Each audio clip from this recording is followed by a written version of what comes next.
And so I'm just going to introduce Grant Smith, who is be moderating and speaking on our first panel, What is the Israel Lobby and How Does it Work? Grant is the director of the Institute for Research Middle Eastern Policy, or IRMEP, again, one of the co-sponsors of today's event. He's the author of several books on the Israel Lobby and its various activities. He also recently has been engaged in several lawsuits with the Department of Defense and the CIA in an effort to get information on Israel's nuclear weapons program released. And with that, Grant will take the reins. Thank you, Dale. I want to start with a story, and then I'll introduce our other speakers. And that is about one of those lawsuits. On February 10, the Department of Defense released a document, Critical Technology Issues in Israel, that unequivocally confirms for the first time from a U.S. government source that Israel has an advanced nuclear weapons program and national laboratories equivalent to our Los Alamos and Lawrence Livermore laboratories, and that the Sorek reactor, a gift for Atoms for Peace from the Eisenhower administration, has, quote, the technology base required for nuclear weapons design and fabrication. This process was 1,132 days and another 140 days in federal court. As many of you know, and this is one reason we're repeating so many of these loops about nuclear weapons, we do have modifications to our Foreign Aid Act of 1961, the Symington and Glenn amendments that occurred in the mid-70s, which explicitly prohibit U.S. foreign aid to countries trafficking in nuclear weapons technologies outside of the Nuclear Non-Proliferations Treaty. And so our question must be, how much are Americans at this point owed for all of the aid that was delivered on false pretexts? This amounts to $234 billion as of today. And if there are 122 million U.S. taxpayers, our average refund per taxpayer is that figure up on the screen, $1,900.09 or $9.54. So the question is, as the videos say, why do presidents deny that this weapons program exists? Why does the press underreport it? In this game, as in many games, if you're looking at a con develop and you can't figure out who the mark is, or the victim, that's because it's you. In this case, strategic ambiguity, as it's called, is a farce masquerading as grand strategy that started back during the Nixon administration. In 2014, the ISCAP, which is the highest declassification authority in the United States, overruled and released information about the Nixon-Meyer negotiations, in which Nixon's feelings that he would be, quote, have a Zionist campaign to try to undermine, unquote, him if he did not agree to this gag policy is clear at this point. Israel claims it won't be the first to introduce. Our presidents won't comment on it. Whistleblowers are punished by Department of Energy regulations. The Nuclear Non-Proliferation Treaty is undermined, and taxpayers are both abused and uninformed. And it's not like they don't know. The question to ask is, who's being fooled? In a Google consumer survey last year, a majority of Americans, almost 64%, said that they believe the Israelis have a nuclear weapons program. So they're not being fooled.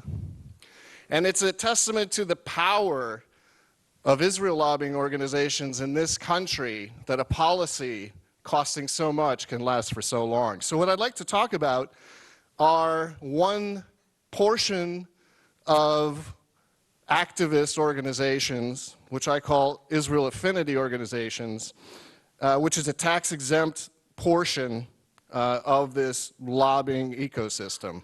And just to define that a little bit more, we're going to look at 350 organizations. We're going to look at when they were formed. We're going to look at some of their major functional categories and what could happen in the future as they continue to grow in terms of revenue and resources. So every organization I'm talking about in aggregate is a 501c3 or C4 organization. That's unconditional support for Israel is a top priority. It's headquartered in the US, and it's retaining its tax-exempt status. Again, that's almost 350 organizations, but it's not the whole picture. In terms of the whole picture, we realize that in blue we have this darker and darker puzzle called bundling, campaign contributions premised on support for Israel. In red, we know there are captive media organizations. We know that the Brookings Saban Center is a carve-out of that organization that's very pro-Israel. Not counted. Churches, synagogues, not counted. Just the green portion, which is the puzzle piece that we're looking at right now.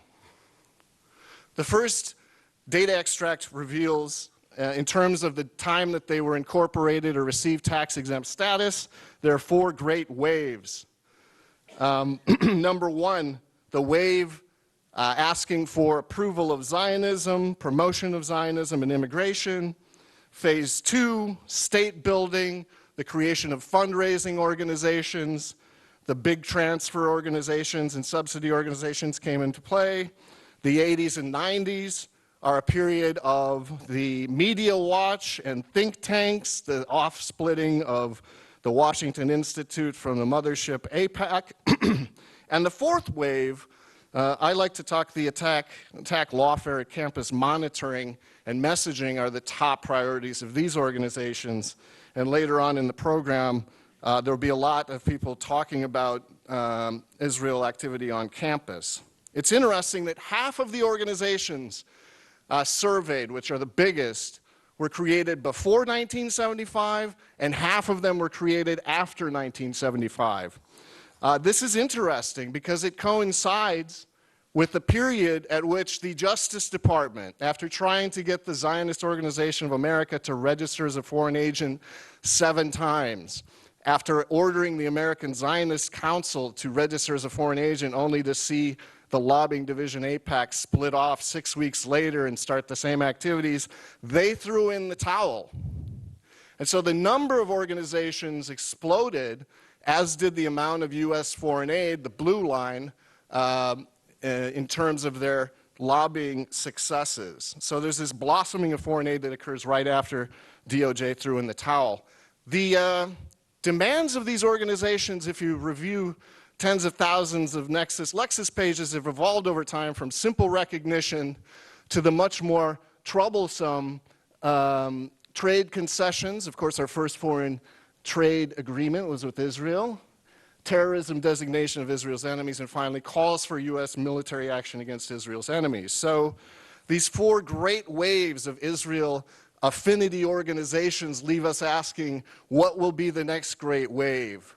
I call the last one the imposition wave, in which we're imposed, told how to think on campus, told what Americans think by the Israel Project and its dubious polls, told what's legal and not by the Lawfare Project on campus. These campaigns have been so highly successful because Americans are fooled. In fact, right now, most Americans, according to a Google consumer survey that we took last fall, statistically significant, 58.5% think Iran already has nuclear weapons right now. So just like the run-up to the war in Iraq, where Saddam was believed to be involved in 9/11, involved in possibly having weapons of mass destruction, we're at that point right now in terms of Iran. And who can blame them? With terrifying videos. This is a clip from the Clarion video called Iranium, which shows us these menacing Iranian boats off the eastern seaboard launching nuclear Scud missiles into the United States. If I receive that, watch it, and believe it, of course I think Iran has nuclear weapons. So in aggregate, the total revenue of these 350 organizations has been growing. It suffered a bump, obviously, during 2008. In 2012, it was $3.7 billion a year. The total charitable sector in the US is about $350 billion. That's growing at 4% per year. On average, Israel affinity organizations are growing at 5%. And that makes a big difference over the long run. At present, in aggregate, this sector of 350 organizations with Israel as a top priority are right behind the United Way, the largest tax-exempt organization, and right ahead of the Red Cross. So we're talking about serious money and a very cogent set of different categories of activity. So I'm going to break them down into subsidy, fundraising and local political action, the advocacy organizations, and education and training, and look at their changes over time. The base of this pyramid are the organizations that collect revenue, tax exempt, send it to Israel, send it as American Friends organizations, American Friends of Technion, et cetera, and ship it overseas. The second level, fundraising and local political action, are the federations and JCRCs. Then we have advocacy organizations like AIPAC, and finally education organizations. So these subsidy organizations represent about 100 organizations. The largest category members are the American Jewish Joint Distribution Committee, and these organizations are basically tasked or very much active in collecting and transferring revenue. The second level of the pyramid is much more interesting. It's the fundraising and local political action organizations. There are 152 federations raising large amounts through local fundraising campaigns. Most major fundraising organizations are federations. They give to local Jewish and non-Jewish recipients, but they're also giving large amounts in direct transfers to Israel, and their community relations councils are highly active politically, highly active media watchdogs, and also lobby for local city and state initiatives. The General Assembly rivals AIPAC, except it's a much more comfortable, high-profile gathering of pundits from the media, friendly government officials, etc. They are forming more interesting, robust mini AIPACs in each state, such as the JPAC of California, which is lobbying effectively at the state level. And although they always claim on their websites that they're not official sponsors of AIPAC events and other political events, they're very active in pushing that national agenda down. Close up, if you look at a foundation in Greater Los Angeles, they paid out $50 million in grants, 6.6 in transfers to Israeli organizations, another 3.8 to some of these newer media watchdog, Birthright Israel, which organized trips, the Israel Project, which does research, and money for lobbying to the JPAC of California. If you're not involved in this, the tax impact is still clear. It creates about a $7.8 million hole that others will have to fill. And there's some interesting test cases going on here locally about getting U.S. taxpayers to pay for what was traditionally paid for by the organization, such as $1 million in funds for building a new Hillel on campus instead of having the organization pay for it. Taxpayers are paying for it after lobbying by JCRC. In terms of Media Watch, this is the kind of thing they watch out for. This single picture of a Palestinian father who was grieving his dead child was organized against the ombudsman to make sure that this anti-Israeli bias would not be shown on the front page. So Israel Action Center media communications organizations are very active through JCRCs. The website of the federations boasts of their coverage. They claim 152 of these with the JCRC embedded and not separately reporting taxes or lobbying expenses, but very active in terms of lobbying. So advocacy is everything else. The large organizations that claim to represent these networks, that lobby Congress, get legislation passed, and essentially work to ensure unfavorable press and buff up Israel's image. If we look at what they're fighting, they're not really fighting other organizations. What they're fighting is public opinion. In a fall survey, 60.7% of Americans, when being advised of the relative levels of aid to Israel, said that they did not support the current levels of aid. It was either much too much or too much. So it takes a lot of money to get increasing, in many cases, annual aid to Israel in the face of massive public opinion that's passive but very clear in polling. Here's another poll. We took this last week. Representative, statistically significant, Google Consumer Research. Congress, here's the poll question. Congress and state legislatures passed scores of resolutions condemning Palestinians and voicing unconditional support for Israel every year. 2 questions. These resolutions do not represent my views. These resolutions represent my views. They're randomly reversed. Almost 70% of Americans say, these don't represent my views. So it takes real money to pass these in state legislatures, in the Congress, in the face of this passive but very significant opposition. So the education and training indoctrination segment of Israel affinity groups and organizations is really involved in training within the community, Zionist education. For the American public, it's about Holocaust museums. For law enforcement, it's about getting the ADL into law enforcement to train them on counterterrorism. And so it's an effort that's collecting about $317 million in 2012 with 14 major Israel affinity organizations propelling that. And so most Americans, again, in broader scope, according to a 2012 Chicago Council survey, don't take one side or the other when it comes to the Israeli-Palestinian issue. And so it takes real money, real political power to overcome what has been showing up in poll after poll after poll of the general American public.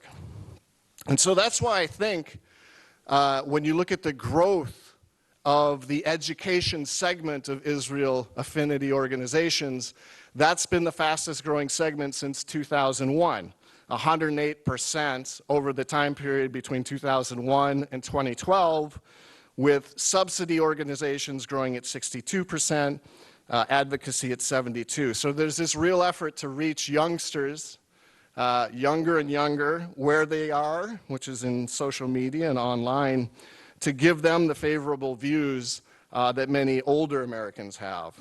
And it looks like that will continue to be a priority in terms of spending over the future toward the end of the decade as well. So, in terms of employment and volunteers, 14,000 people are on the payroll of organizations that have promoting unconditional support for Israel as a major goal. 353,000 volunteers. And I've listed some of the bigger ones in order, but I would like to go on to what the future portends. And in this case, I think it's going to get worse before it gets better. Israel Affinity Group revenue is growing quickly, more quickly than overall charitable donations. Between 2001 and 2012, we expect that a strong economy, fundraising appeals, and the acceleration since 2008 is going to increase that growth to 9%. And it's worth tracking for one reason. Israel aid is a domestic political issue. It has nothing to do with U.S. national security. It has nothing to do with protecting the United States. It is purely a political issue, and it shows up in the numbers because aid to Israel closely tracks the amount of spending of Israel affinity organizations. When it goes up, aid goes up. When it goes down, it goes down. It's highly correlated. And so I can say with confidence, especially with President Obama making noises of conciliation after this initial Iran agreement, that there will be more aid, secret and public, in the future. And so we see probably toward the end of the decade, $3.5 billion in aid, increasing to $7 billion a year if this trend of correlation between fundraising, sort of a symbol of political support, and aid continues. They're closely related. I would urge, however, every American insist on getting their $1,900 back before this happens. Finally, I want to talk a little bit about agency regulatory capture. I already mentioned the Justice Department threw in the towel. It does not enforce laws on the books about foreign agency and consorting with foreign governments and bringing that in as a domestic political issue. We've had espionage investigations against AIPAC, the ADL, the Weizmann Institute. They were all quashed by political pressure. The U.S. Treasury Department has never pulled tax-exempt status for any reason more innocuous than failure to file. And yet, the charitable purpose of these organizations is dubious. The American Israel Education Foundation, which was granted tax-exempt status as an education organization in '89, is supposed to educate Americans about the Middle East. And it said all research will be produced and published and made available to the general public. Well, it never has been. They don't even have a website with more than one page, and that thing was put up a year ago. Their observable activities are taking members of Congress on trips to Israel, 1,000 of them between 2000 and 2015, and their family members, providing tax deductibility to donors for AIPAC education, what I would call a disinformation campaign. A secret source gave us their latest briefing book, and it's essentially a list of points which, if you read it ahead of Netanyahu's speech and his claims, you'd see that the same claims are in this briefing book to Congress, that there is really no negotiation to be done over Jerusalem, that because Congress recognizes this in resolutions, they're no longer subject to debate. And so it's really interesting to thumb through that thing and see that it's really not education. AIPAC, again, has the same sort of problem in terms of where it came from and when. They were incorporated in 1963, 6 weeks after their parent was shut down. Their tax-exempt organization application in '67 was for charitable education and religious association, but they've been lobbying, just like their parent has, and have never been called on the extremely tight coordination with the Israeli government. They've never been prosecuted for obtaining on 3 occasions classified information to lobby against American industries and pass a free trade agreement, missile secrets to overturn sales to allies, and they refuse to register under FARA. Even though they are a successor, the Justice Department is uninterested in that. So I would just have to say, in conclusion, that studying the movements of these organizations provides a real insight into the future. Our next 2 panelists will provide a level of detail that's even greater in terms of their observations inside and outside of these organizations.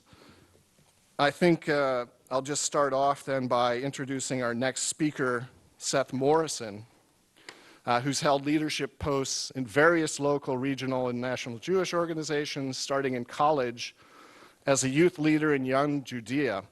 He's currently active in Jewish Voice for Peace. He's serving in the DC Metro Chapter Steering Committee and on the National Congressional Outreach Committee. In 2011, Seth resigned from the Washington, D.C. board of the Jewish National Fund in protest over Israel's repeated evictions of Palestinians from their homes in East Jerusalem. So at this point, I'd like to hear from Seth Morrison. Thank you very much.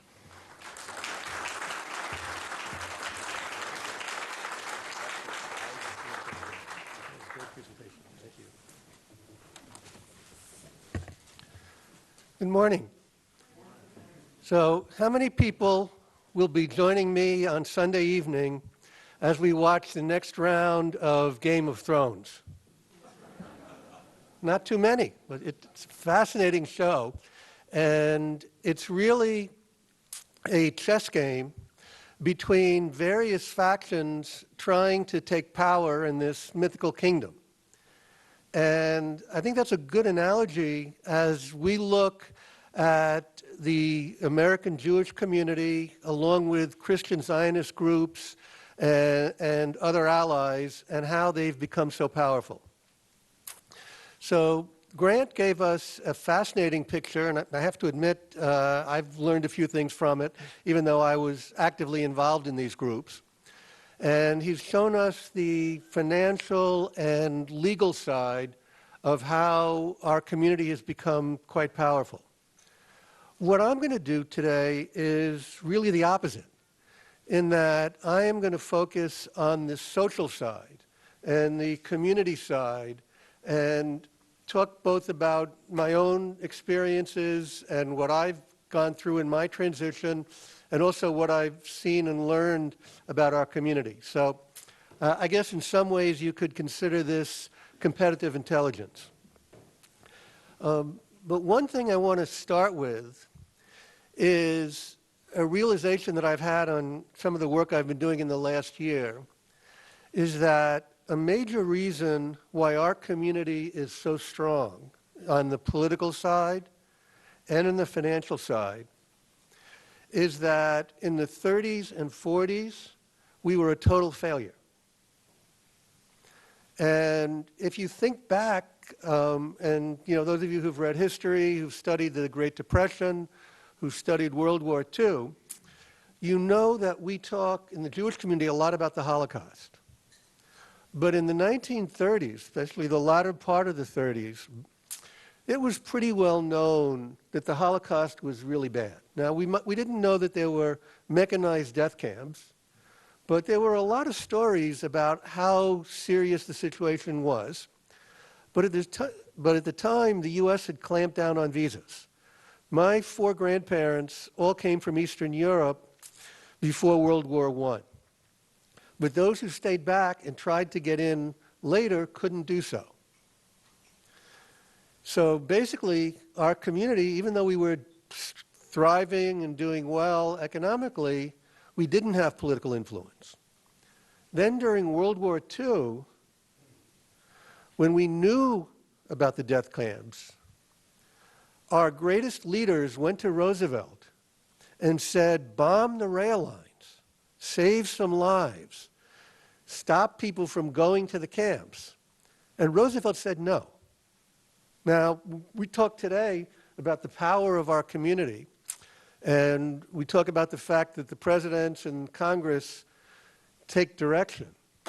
But understand that that came from colossal failure, and that colossal failure motivated our community and the leaders at the time to sit down and say, okay, guys, how are we going to overcome this? So taking that personally, I was born in '51, and when I started Sunday school in my synagogue at age 3, we marched around in blue shorts and little white caps playing kibbutzniks.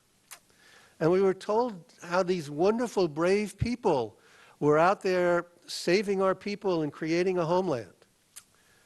All of the clergy members and religious school teachers in my synagogue and in most of the other synagogues were Holocaust survivors. Now, it was sort of a charitable thing. These people came through utter terror.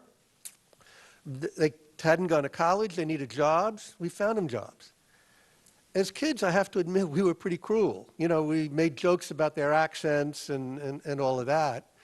But that lesson also came through that these were people to be revered and were through terrible things. We also knew that you didn't really talk about being Jewish too much outside of the home and the synagogue. I mean, there was not a lot of anti-Semitism on Long Island in the mid-50s and 60s, but we were aware that we were different. But suddenly came June of '67, and everything changed phenomenally with the Six-Day War. We won. We were victors. We were no longer victims. And that made a tremendous difference. And our community, took on a whole different light. That caused me to get involved in Zionist youth work and become very active in it in high school and college.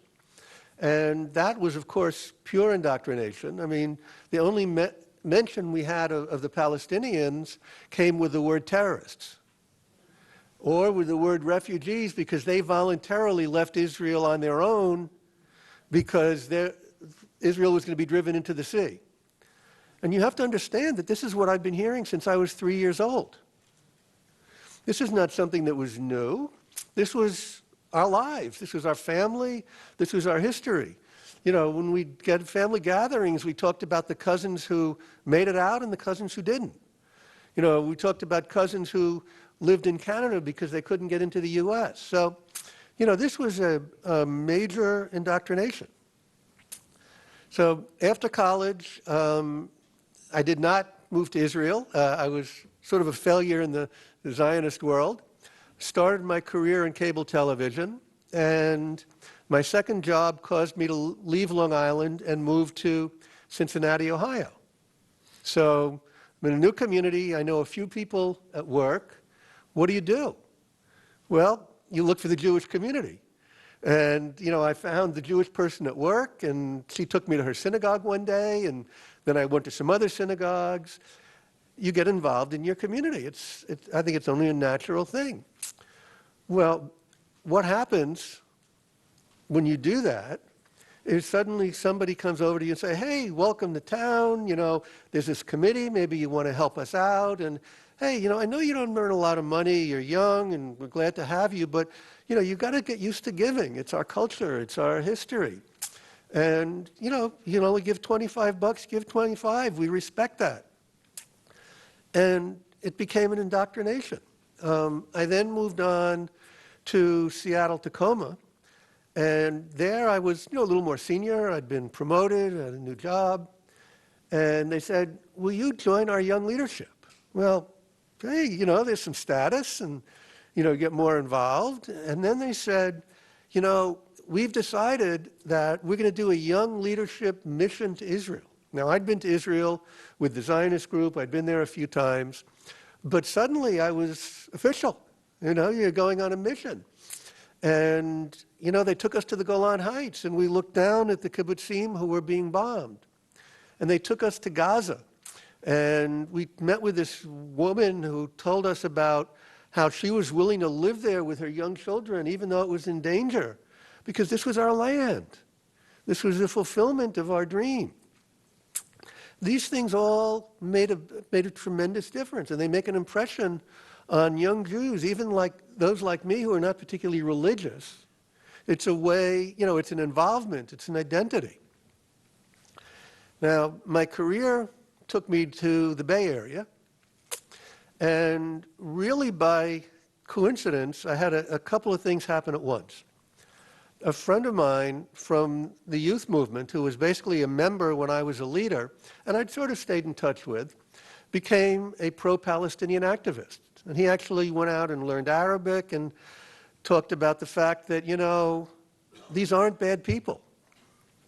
And frankly, he called me and asked for some money, but, you know, told me what he was doing and the work he was doing, and basically said, you know, you're not hearing the whole story. And that started a long round of changes. Also, equally by coincidence, I met somebody who was involved in the New Israel Fund. And for those of you who don't know the New Israel Fund, it is a Jewish charity, or Israeli charity, that focuses on civil society, democracy, human rights. It supports many of the civil rights groups that are working on behalf of Palestinians. The one thing they do not do is support BDS, but they are very much progressive, very much in light of things that most of us in this room would support. But when you get into that question of what is a Zionist, you know, they will tell you that they believe in a Jewish state. But the biggest thing that happened to me is that I got involved in an organization called the Arava Institute for Environmental Studies, also through ties from the youth group and family friends. Arava is university-level education on the environment for Hebrew speakers, Arabic speakers, Palestinians and Jordanians, and North Americans. And that became my major personal fundraising focus for a number of years, and took me to Israel a few times, and gave me the opportunity to meet many young Palestinians who were basically saying, I'm so concerned about the environment that I'm willing to sit and live and work with Israelis so that we can work together on the environment. And many stories I could tell you, but the one I think hits closest to home is that a few years ago, we had a couple of Arava alumni, one Israeli-American woman and a Palestinian man, his name was Anton, who lived in Bethlehem and had studied at the Institute. And they were here on a fundraising tour, and we had a day off here in D.C. And I said, okay, what do you guys want to do? You have all of D.C., I'll be your tour guide. And they both said, we want to go to the Smithsonian. We've heard, about these museums. So we went first to natural history, because Anton is an ornithologist and wanted to see that collection. Then when we finished, we had a cup of coffee, and I said, okay, what do you want to do? And we were looking at the map of the Smithsonian, and to be honest, I almost fell off my chair, because Anton said, I want to go to the Holocaust Museum. I've heard all my life about the Holocaust, and how the Holocaust is the reason for Israel, and how the Holocaust justifies Israel. But I've never really understood it. Can we go there? Now, those of you who tried to go to the Holocaust Museum know that they're sold out most of the time. You need tickets to get in. And, I sort of got my courage up, and I went up to the information desk and said, I have a weird story for you. I'm Jewish, I don't have tickets, but I have a Palestinian man from Bethlehem who wants to learn about the Holocaust. Can I please have some tickets? The woman looked at me like I was nuts, and she said, well, I'll have to talk to my supervisor. But the supervisor came out, and I told her the whole story, and she said, sure, we're honored. And we did our tour. We came out, and we were both pretty emotional, what it's like to visit that museum. And I said, Anton, what do you think? And Anton said, I never knew. I never understood what this was. I never understood how horrible it was. Thank you for taking me. This is terrible. But then he took a deep breath, and I'm glad he trusted me enough to say this. And he has, by the way, given me permission to share this story. He said, but how does that justify what I go through at the checkpoints? Brilliant. And I think that's a very important learning, that we have to separate these things. So I became a J Street activist. I got involved in JNF because of Arava, because Arava gets its funding from JNF, and it was a way to bring more money in. But then I found out that the JNF was stealing homes from Palestinians in East Jerusalem, and I had been told that wasn't happening when I got involved, so I resigned there. But I stayed in J Street and for a couple more years. But then I started finding that J Street, while they're saying all these wonderful things, is not getting anything done, and is not willing to use the power that they had gained to really make change. That as long as they were unwilling to challenge aid, as long as they were unwilling to say, veto these UN resolutions, I realized that J Street just wasn't going to work. And that's when I resigned and joined Jewish Voice for Peace. And it's helped me, over the last couple of years to understand a lot more about these organizations, about this structure, and while still respecting the Zionist idea, because that is part of my heritage and culture, I also, have realized that the current situation is untenable. And, I don't know how we're going to solve this. One state, two states. There's a lot of healthy debate. But it's clear that strong, aggressive action is going to be required to make change. And that's what I think groups like JVP and others like most of you are willing to do. So let me take this discussion back to the broad level and pick up on where Grant left off. And what I want to talk about is the group that really is responsible for the strength of the Jewish community. And most of you would probably say that that's AIPAC. But I will respectfully say that that's wrong.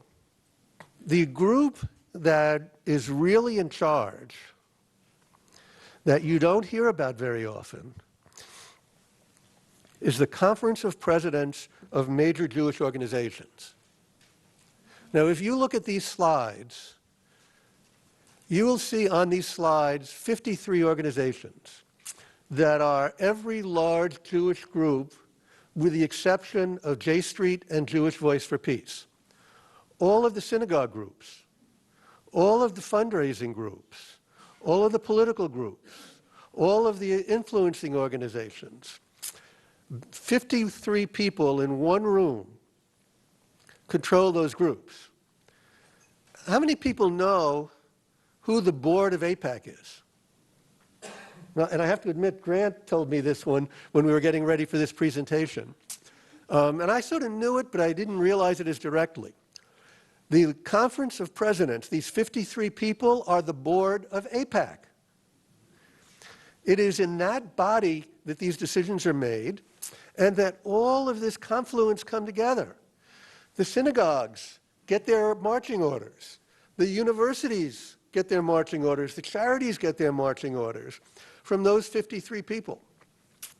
And every once in a while, you'll meet a liberal Zionist like I was, and they'll say, you know, we stood up and we argued for the Palestinians. Well, you know what happens? They're outvoted, 50-3. And they stand up and they say, I argued for the Palestinians. And they may feel good, and they go to all these fancy meetings, but the reality is that they're ignored. So let me just give you two conclusions that I hope you'll keep with you throughout the day and throughout your work. One is that we have to understand who our opponents are, and we have to use the same skills. We have to find a way to unify our groups, whether it be church groups or peace groups or mosques, and organize ourselves as strongly as our opponents, because they are strong, and they've put together a wonderful organization that somebody could do a case study on. We must learn from them and use that. The second thing is, I only have a moment left, but many of you have heard about a Palestinian initiative against what is called normalization. And it's a very valid issue that says that Palestinians should not participate in activities that normalize the occupation or show them on the same level as Israelis, because clearly they're not. And I support that initiative. But I will also say that I would not be here today if I hadn't met Anton and so many other Palestinians willing to educate me about their life story and about their history and about why there's another side. So especially as we look at American Jewish communities, we have to talk to them. We have to reach out to them. And it's not easy, and you'll hear things we don't like. But especially we have to bring Palestinians to them and say why they're mistreated and how they're mistreated and share their stories so that we can all learn from each other. Thank you.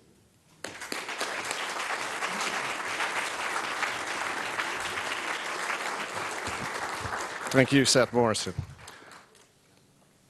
If you'd like to start passing comment cards to our collectors, Tabitha or Sebastian, you can start doing that.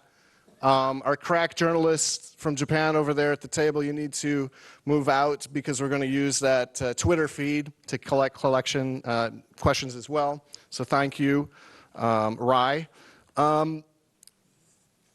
So our next speaker is Jeffrey Blankfurt. He's a photojournalist and radio host. He made his first trip to Lebanon and Jordan in the 1970s to take photos for a book on the Palestinian struggle that led to his involvement in their cause. He became a founding member of the November 29th Committee on Palestine and a co-founder of the Labor Committee on the Middle East. And he currently hosts a twice-monthly program on the international affairs for KZYX, the public radio station in Mendocino County in Northern California. Please welcome Jeff Blankfurt.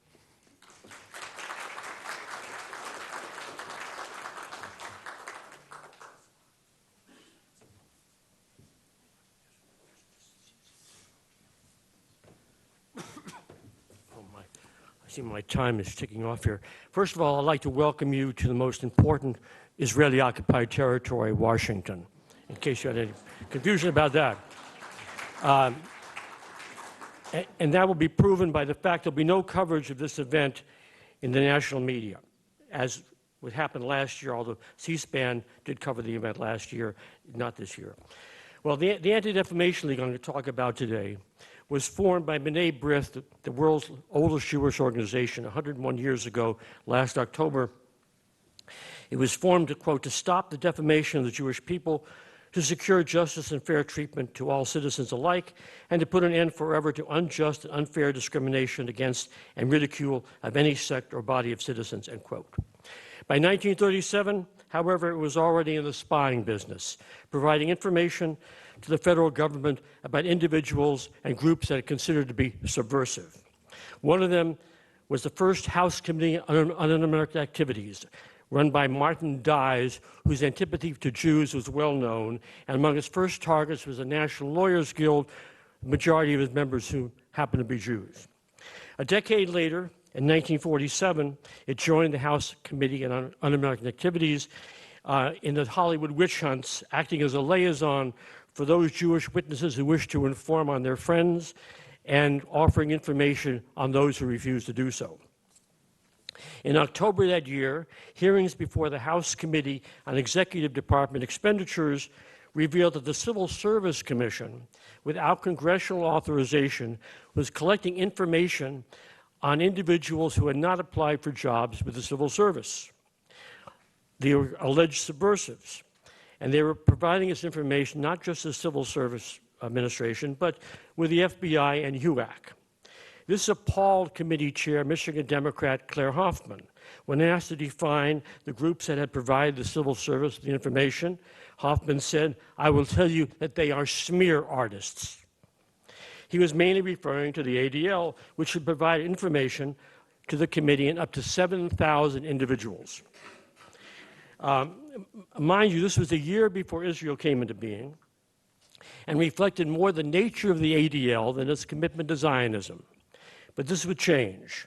With anti-Jewish discrimination no longer a problem, protecting and propagandizing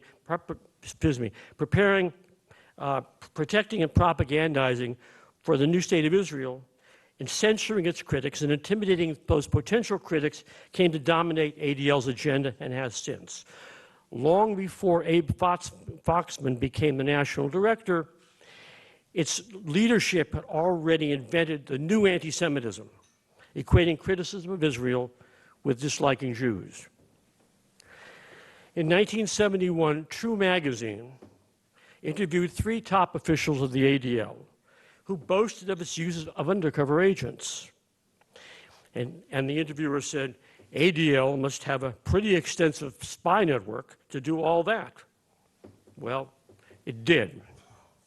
It became evident in 1993 when an unprecedented police raid on ADL San Francisco headquarters revealed that its #1 investigator, Roy Bullock, that's how the ADL's chief spy, there he is, described him, was taken part in AIPAC's nationwide, the ADL's nationwide spying organization. The majority of information in his files had been illegally obtained, according to the police, and violations committed by the ADL were so great that the district attorney said there were possibly 48 felonies they would be charged with. At the time of the raid, Bullock was being paid as a cutout, unofficially, for 30 years by a Beverly Hills attorney who was an ADL official, so it would not appear on his records, the ADL's records. At the first, ADL denied even to senior staff members that Bullock was one of theirs. A memo sent to ADL's regional directors simply referred to, quote, information was found in the possession of an individual who is alleged to have a relationship with the ADL, end quote. The memo also attacked reports falsely implying that ADL worked covertly with Tom Girard to monitor Arab Americans, end quote. That was a reference to police inspector Tom Girard of the San Francisco Police, whose earlier arrest for unlawfully possessing thousands of computerized files on Arab Americans had sparked the story in the first place. Well, proof of this was a confidential memo of a meeting with the ADL office, in the ADL office with Girard, about a Palestinian Bay Area activist, and the information was then sent to Irwin Sewell, the chief spy master of the ADL in New York. Bullock, who worked with Girard, was being paid $25,000 annually through this cutout, as I mentioned, and his job was to infiltrate and spy on Arab American organizations and those who he referred to as, in his files, anti-democratic organizations and individuals. Some, like neo-Nazis, militia groups, and skinheads, did come under that category, but the majority didn't fit that category. According to more than 700 documents released by the district attorney, Bullock's files contain information on 77 Arab and Palestinian organizations and 647 groups that Bullock labeled PINKO, and anti-apartheid groups. What Bullock labeled PINKO were organizations from every sector of the progressive social, legal, and political spectrum, from the NAACP to the Asian Law Caucus, United Farm Workers, and so on. Any group that might eventually take a position on the Israel-Palestine conflict, he kept files on. The names of more than 12,000 people on whom he kept files, though, were never released. The decision to make what he had public effectively ended the district attorney's political career. But then he caved in to pressure from the Jewish establishment and didn't file any charges against anybody. It didn't help him, however. A separate section of Bullock's files were devoted to groups opposing South African apartheid, including the African National Congress, which the ADL vehemently opposed. His surveillance of anti-apartheid activists reflected ADL's efforts to keep information about Israeli-South African ties from going public. Since, as Bullock acknowledged, he was already collecting this material for the ADL, when he went to work for South African intelligence officially, and being paid for South African intelligence, he was already doing that work. He didn't have to do any more work. His career began to unravel when he infiltrated the Labor Committee on the Middle East, which Bay Area labor and anti-apartheid activist Steve Zeltzer and I founded in 1987. Bullock attended the first two meetings at Zeltzer's house, and he had infiltrated a anti-apartheid group that was supporting an imprisoned South African labor activist, and that's the way Steve invited him to come to the first meeting. And I had met him because he had infiltrated the American Arab Anti-Discrimination Committee, where because of his beefy appearance, he worked as security at their events. Shortly thereafter, I received in the mail a page from the Journal of the Institute for Historical Review, which claimed that Bullock, who had attended its conferences, had been working for the ADL and spying for it for 25 years. While no fan of that group, I suspected what it said about Bullock was true. So Steve and I met with him and showed him the article and asked for his response. He denied working for the ADL, but he did say that he had attended the conferences of the Institute for Historical Review. And he'd done so, he said, in order to recruit members for the American Arab Anti-Discrimination Committee, which of course is the last place the ADC would want to recruit members, but the ADL would want them to, because they could blame and smear the ADC by saying they're pro-Nazi or Holocaust deniers and so on. Having made some inquiries on my own ahead of that meeting, I asked Bullock to explain why he happened to turn up at so many Palestinian conferences around the country. Well, he was an art dealer, he explained, and by coincidence, his trips to buy art, coincidentally, were at the same time that Palestinians were holding conferences around the country. Well, to back that up, and this is important, he provided references to 2 art galleries that he said would back him up as being an art dealer. Well, Steve and I realized that this guy was a fraud. He was actually a spy, so we didn't bother checking the references, but I kept those references. And so when the Girard story broke in the paper, I thought that there was a connection between Bullock and Girard. And so I called Dennis O'Patterney, who was the Examiner reporter writing about the story, and I said to him, does the name Bullock mean anything to you? And he said, boy, does it. At that point, it was only a last name in Girard's files. And so I gave him the name of the art galleries, and he called the art galleries, and then the story broke. And ABC came out, photographed Bullock on the streets of San Francisco, and it became the big story in the local newspapers. And I was attacked in Jewish newspapers from Jerusalem Post, Jewish Forward, Washington Jewish Week, for having done that, having exposed their spy. By a twist of fate, ABC wanted to speak to one of the people who had been spied on by Bullock, and so the Assistant District Attorney, John Dwyer, gave them Steve's file, and in Steve's file was my name. So Steve called me to tell me, you're in my file. So I called Dwyer. It was about 2 o'clock in the afternoon. I said, could I get my file? He said, sure, come over and get it. And I wasn't that far from the Hall of Justice, so I went over to get it. And if I hadn't done that, I never would have seen the file, because that night, thanks to an ADL request, the files were closed and have been closed ever since. That enabled us to have a case.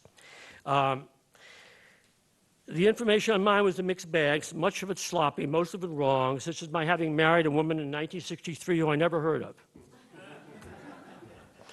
It also contained my Social Security number, which the ADL had no business legally having. And the information clearly had come from the FBI, with whom the ADL has had a long working relationship. Well, attorney and Congressman Pete McCloskey, former congressman, himself a target of the ADL, he believed we should file a class action suit against the league, and that he would do it pro bono. If it was not for McCloskey, we would not have had a case, because other lawyers would never have taken this case, because it would have damaged their political career. To qualify as a plaintiff, one had to either or support Palestinian or oppose Israeli policies or oppose apartheid in South Africa. Steve and I had done both. Initially, there were 19 individuals in the case. 16 dropped out, however, when they were afraid that if we lost, they'd have to pay court costs. That left me, Steve, and a woman, Anne Poirier, who was an anti-apartheid activist, in the case. And McCloskey single-handedly faced down a brace of the ADL attorneys from the highest paid and the largest law firm in San Francisco at the time. We contended the ADL had violated the California right to privacy that was designed to prevent institutions like the ADL from having public information and distributing it to other sources. And that's what the courts would determine, that the ADL had taken our information and given it to Israel and South Africa. In 2002, after almost 10 years in the courts, the ADL threw in the towel. On the Friday before the Monday, when the court had determined we should go to trial, the ADL offered a monetary settlement for which we would not have to sign a confidentiality agreement, which would have prohibited me from speaking about the case as I'm doing now. And that's the reason the case went so long. We would not sign that agreement.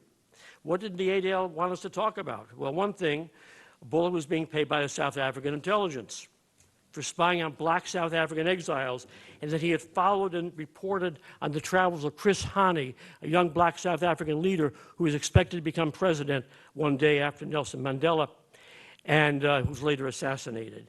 It didn't want the public to know that in Bullock's files was a floor plan and a key to the office of Alex Oda, who is the leader of the American Arab Anti-Discrimination Committee in Orange County, who Bullock had befriended and that was in his files, and Bullock was never asked about how he had these files, had the key and the floor plan of Oda's office in his files. ADL also wanted to bury the fact that it was operating a national spy network and had 7 spies around the country in different, at least 7 spies like Bullock, working in different Arab American communities, reporting information to the ADL. A telling moment came when Pete brought Victor Ostrovsky, the former Mossad agent, down to Redwood City for a deposition. And the ADL lawyers asked him to give him the information that he had taken from Mossad when he had left Israel and used it for his book. So here's the ADL lawyers asking the former Mossad agent for his files from Mossad. You want a connection between ADL and Mossad? It's right there. It was, of course, it was logical, but back in 1961, there was a letter from the head of the ADL, Ben Epstein, which bragged about how the Israel and the ADL provided information to the government of Israel and the government of the United States. So, and bragged about that when Joftis, who was the head of the B'nai B'rith, complained, Joftis was fired. He said the ADL shouldn't be doing that, said Joftis, and so Joftis lost his job. The police investigation of the ADL in San Francisco was unusual because the ADL was collaborating with police all around the country, and the San Francisco police, when they went to Los Angeles, which was heavily infiltrated by the ADL, the LA Police Department, the LAPD would not collaborate or cooperate with the San Francisco police in their investigation. The San Francisco police behavior was not atypical. For years, the ADL has been currying the favors of police chiefs and law enforcement officials across the country, sending them on all-expense-paid trips to Israel. Gerard had been on one of those trips. According to the ADL's 2013 990 tax filing, 890 law enforcement personnel had been through its, quote, advanced training school on extremist and terrorist threats, and more than 85,000 had undergone training in conjunction with the Holocaust Museum here. How that was expected to benefit Americans, I don't know. In one of its publications designed for law enforcement officials, the ADL boasted that, quote, through strategic cooperation with the FBI, Israeli police, and others, we facilitate the exchange of information and best practices regarding extremist threats. Law enforcement officials at the federal, state, and local levels turn to ADL repeatedly for assistance and value our expertise. We exchange with law enforcement personnel across the country on a daily basis, monitoring individual extremists and extremist groups. It's a scary scenario, but not without its ardent supporters, such as FBI Director James Comey.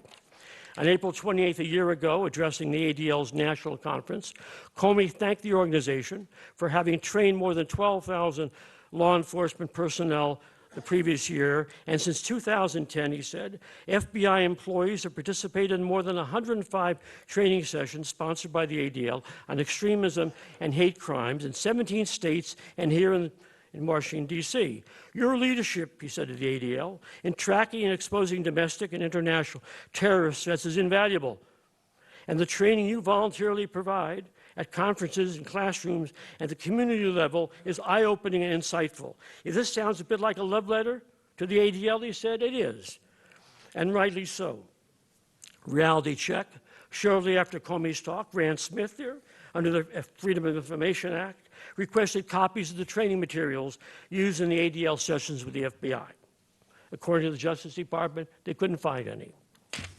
Second reality check, and closing up here. In November 1983, Leonard Zakim, executive director of the ADL's New England office in Boston, sent campus Jewish leaders a booklet, quote, a booklet containing background information on pro-campus Arab sympathizers who are active on college campuses, telling them that if, quote, you need more information on these individual groups or any others, please call us, end quote. He encouraged them to pass knowledge on that they may have on other individuals and groups onto us so we can have a more complete and useful listing, end quote. In a postscript, he cautioned that, quote, this booklet, should be considered confidential because it easily could be misconstrued, end quote. Among the names were Professor Edward Said and Senator James Abourezk. The booklet's existence was not made public until January 1985, when the Middle East Studies Association was preparing to pass a resolution asking the ADL to disown the document. When questioned about it by the New York Times, Zakim said the document had been careless and that he would not have written the cover letter if he considered the matter thoroughly. Given it had been distributed more than a year before that, it's obvious the only thing that Zakim regretted was that he'd been caught. His reputation survived that. In 2002, Boston had a new bridge, and they named it the Leonard P. Zakim Bunker Hill Memorial Bridge, after Zakim and the American colonists who fought the British at Bunker Hill. I would very much doubt that if those colonists were around today, they would like to be linked with the ADL. Thank you very much.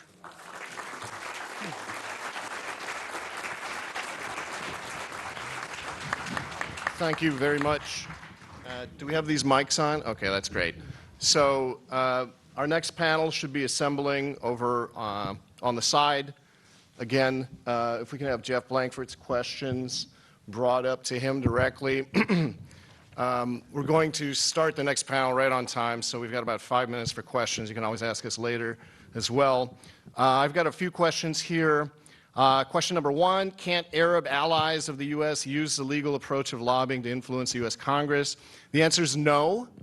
The 1938 Foreign Agents Registration Act is selectively enforced. If you're Pakistani, you will be prosecuted if you attempt to do this. It is only there's only one country that really has a total exemption to this. Question number two, how many A-bombs does Israel have? I don't know. Jimmy Carter, after he left office, speculated it was 100 or 150, something like that. About 300. 300, okay, thank you.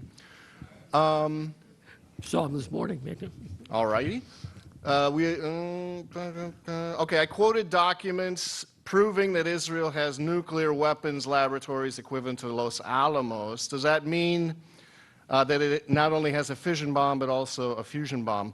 The report, again, you can find it online, Critical Technology Assessment in Israel and NATO Nations. It states unequivocally that in 1987 they were developing the codes they needed to build hydrogen bombs. So look at the report, but it's pretty unequivocal. So I'll leave it to Seth. He's going to go through his questions. Okay, I'll try to go through these quickly because there's a lot here. How could or should you delegitimize the Israel lobby without delegitimatizing Israel itself? Do you think Israel is sustainable? You know, in all honesty, I don't know. What I do know is that, you know, we tend to focus on the Israel-South Africa analogy. And there is a problem with that analogy in that in South Africa, the whites were like 10% and the blacks were like 90%. In Israel, roughly 50% of the people are Jewish. We have a horrible situation with competition for the land. And we have to find a way to be fair to all of them. And hopefully better minds than mine can do that. Does AIPAC mentor or develop people in Washington at the senior level? I'd say it's the wrong question. Because what AIPAC does is it starts at the beginning. In local communities, AIPAC is politically neutral. They recruit both Democrats and Republicans and go to see everybody. So if you run for city council or state legislator, somebody's going to come over to you and say, hi, I'm a Democrat. If you're a Democrat, then I'm a Democrat. I'm from AIPAC. We just wanted to say hi, and by the way, here's my check. Now, it's somebody who was probably going to give him a check anyway, but he's doing it through AIPAC so that he gets the influence. So by the time they get to D.C., they're already purchased. Do you want me to go through? I want you to do one more, and then Jeff has the final. Okay, let's see. Oh, this is an interesting one. Talk about the funding of the Conference of Presidents. Again, it's a non-issue. These are the heads of the groups that we just heard raised millions. The Conference of Presidents is unbelievably small. It has one executive, and I think maybe if I read correctly, it's like 5 or 6 staff. They do it. They're a decision-making body, not an operational body. So funding for them is not an issue. It's interesting, Malcolm Hoenlein, who's a longtime executive director of the Conference of Presidents, bragged back in 1995 when Clinton was president as having been like the architect helping to form the first counterterrorism and death penalty act, which added the number of possible death penalties under the federal law, but also really responsible for making it almost impossible for Arab Americans to donate money to Palestinian organizations without possibility of being arrested for collaborating with a terrorist organization. So they're very instrumental, and they have access to the offices of every member of Congress. We've got 55 seconds. 49. One other thing I should say about AIPAC, you'll be hearing about it later, is they have their meetings and dinners and luncheons all over the country, and they invite members of all the local officials, mayors, city councilmen, supervisors, police chiefs, anyone who's a potential candidate for Congress. And when they leave, then the local federations, Jewish organizations, then send those officials on all expense-paid trips to Israel. So by the time when they come back, they realize that these organizations are powerful politically, and if they're ambitious politicians, they know where the bread is buttered. And so they're in Israel's pocket even before they run for Congress. Thank you very much. Next panel, please. Thank you.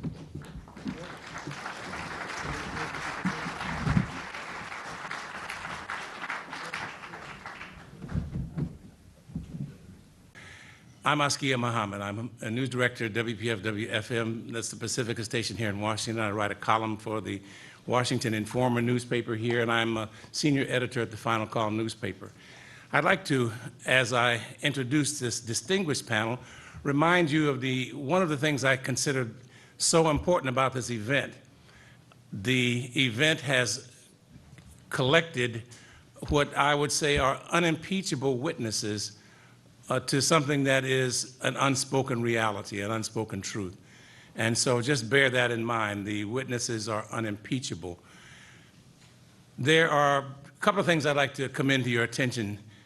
Yesterday, April the 9th, was the 150th anniversary of the surrender of the treasonous rebel leader, General Robert E. Lee. The Army of the Northern Virginia surrendered unconditionally to the United States Army led by Ulysses Grant. I say treasonous and traitorous because it was 110 years after General Lee's death before his citizenship in the United States of America, the US of A, was restored. They were in rebellion. They were formed a armed uprising against the United States of America, which I think constitutes treason and traitor behavior.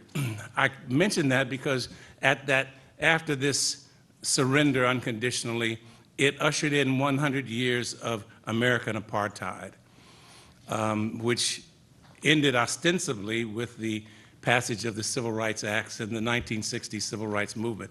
I use the word apartheid because a clone, and it was just referred to, of the United States of America, the US of A, the U of SA, South Africa, really perfected the apartheid regime and brought it into existence. And it seemed even up until the presidency of Ronald Reagan that it might endure forever. But as Dr. Martin Luther King Jr. reminds us, the arc of the moral universe is long, but it bends toward justice. South African apartheid was dismantled. Today, former President Jimmy Carter says what no sitting president can ever say, and will say, in the cover of his book, the title of his new book, Palestine, Peace, Not Apartheid. And when this question is raised, why are you calling this apartheid? Well, in some ways it is an apartheid state, although the population is 50-50. And if there were a one-state solution, boy, one person, one vote, you'd have a questionable outcome. Nevertheless, the arc of the moral universe is long. It bends toward justice. This event today is a witness of that, because I think I heard Grant Smith say a similar event was organized a few months ago, and about 1/4 the participants were here. And so this is growing, the BDS movement is growing. And so prepare to understand that you are not alone. The guests I'm going to introduce, and I guess we'll have them speak in alphabetical order again, unimpeachable. Please allow me to present for his remarks Richard Anderson Falk. He is a professor emeritus.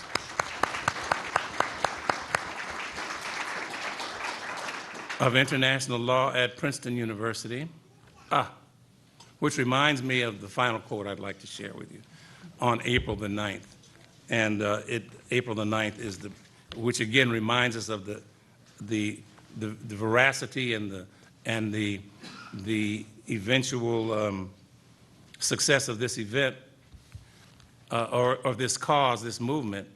On April 9th in 1898, Paul Robeson, world citizen, was born in Princeton University, where Professor Falk is an emeritus professor. He made a statement which certainly speaks to this event. Quote, "The answer to injustice is not to silence the critic, but to end the injustice." The words of Paul Robeson. Professor Falk is a professor emeritus. He's the author and co-author of 20 books and the co-editor of the 20 volumes, including Achieving Human Rights, Israel, Palestine on Record.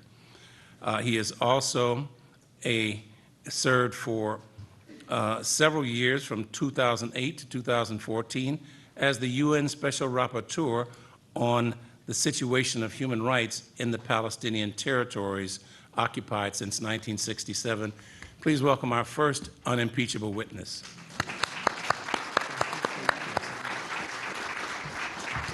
I should have stood. Now you have that little number going that says we're running out of time. Alarming, but let me first say that I'm honored and happy to be part of this important event, and thank the conveners for bringing us together. It reveals the two sides of the present reality that should be both encouraging and disturbing. The one side being that there are growing voices that seek justice and peace for both peoples. And this kind of gathering, I think, is an affirmation of that. But it's also true, as Jeff Blankford reminded us, that there's a dreadful asymmetry in the way in which the public is informed about these realities. The media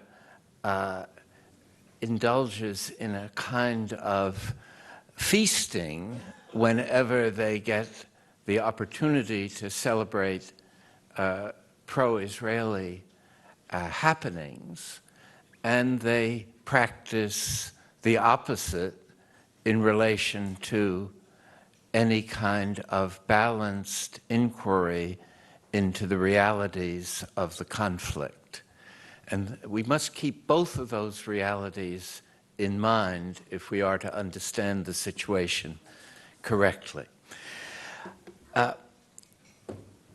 There are no better texts for assessing the damage done to the role and reputation of the United Nations by the Israeli lobby than Secretary of State John Kerry's recent statements about efforts within the UN by the US to protect Israel from the fulfillment of its responsibilities under international law, and in relation to the UN.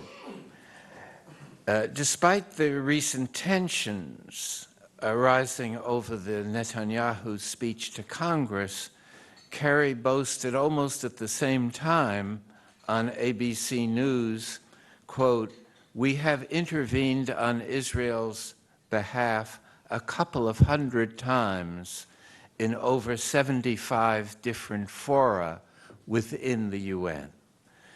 And when addressing the Human Rights Council in Geneva, Kerry included a statement that could have been drafted by AIPAC or Israel's ambassador at the UN, when he said, it must be said that the Human Rights Council's obsession with Israel actually risks undermining the credibility of the entire organization. And further, we will oppose any effort by any group or participant in the UN system to arbitrarily and regularly delegitimize or isolate Israel, not just in the Human Rights Council, but wherever it occurs. What is striking about such statements by our highest-ranking government officials dealing with foreign policy is the disconnect between these unconditional, between this unconditional support and Israel's record of disregard for its obligations under international law and with respect to the authority of the United Nations. When speaking at the March AIPAC meetings, Representative Lindsey Graham went even further when he told the audience that when serving as chair of the Senate Appropriations Committee, I'm going to put the UN on notice that I will go after the UN funding if the organization takes any steps to marginalize Israel. During my 6 years as UN Special Rapporteur for Occupied Palestine, I had the opportunity to observe the manner in which international and national so-called NGOs give priority to discrediting those who offer any critical assessment of Israel's conduct. And these are so-called NGOs because they're so closely aligned with the governmental priorities and viewpoints of Israel that they should be really known as quasi-governmental organizations. And I think of UN Watch and others in that category.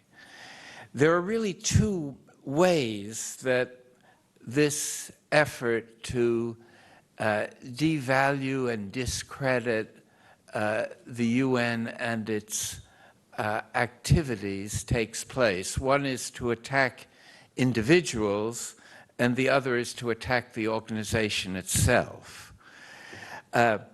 Most consistently, a reliance on defamatory attacks on the critics as biased and even anti-Semitic whenever someone describing Israeli violations of international law or sympathetically reporting on Palestinian grievances. Coupled with this kind of personal attack is an avoidance of substantive aspects as to whether the criticisms or grievances are well-founded from the perspective of international law and human rights law. In other words, these defamatory attacks are disassociated from whether their substance is grounded in fact and reasonable interpretations of relevant law.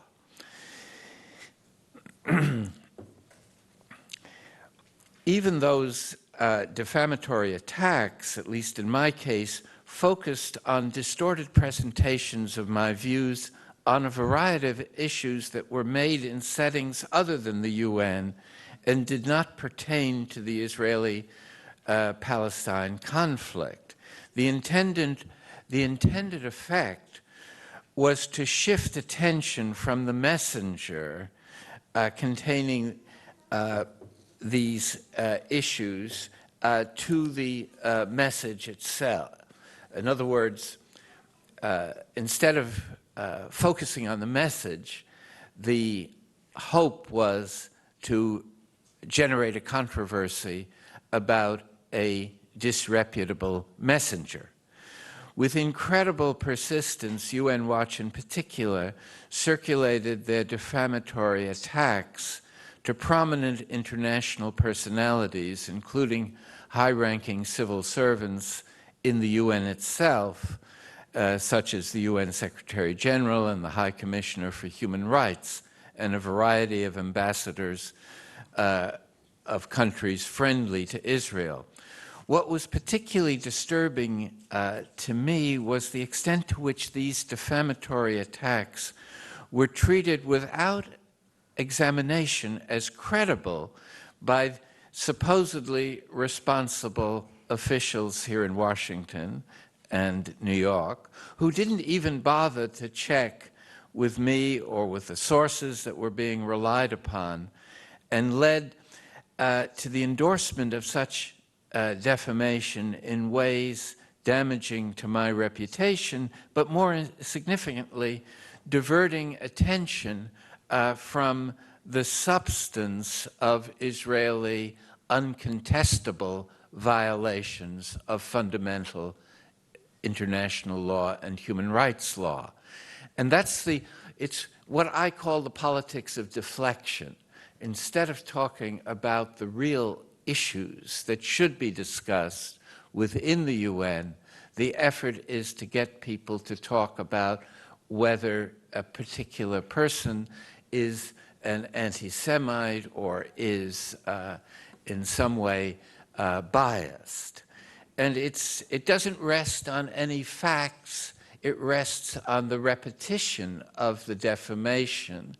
And if you repeat, as Joseph Goebbels understood very well, if you repeat a lie often enough, it becomes a kind of publicly accepted truth.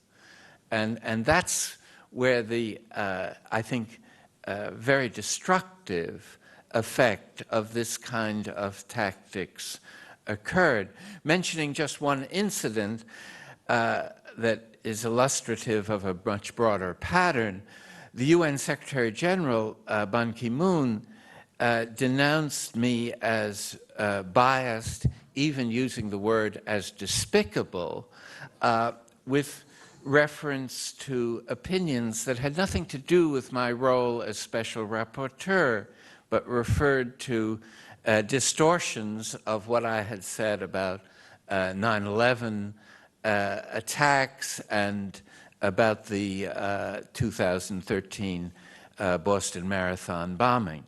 After the first of these attacks, I tried to find out why the Secretary General would launch such an attack on someone within the organization. And I was told by his aide-de-camp that they didn't, as he put it, do due diligence, which means they didn't read what I supposedly said. And besides, they were under pressure from the US Congress to show that they were not anti-Israeli. And it was at a time when Ban Ki-moon was running for a second term as Secretary General. So one sees the insidious way in which these political maneuvers play out, and it's sort of reminiscent of the Soviet system where the leadership reaches out to some lowly individual like myself in order to demonstrate a kind of larger political reality.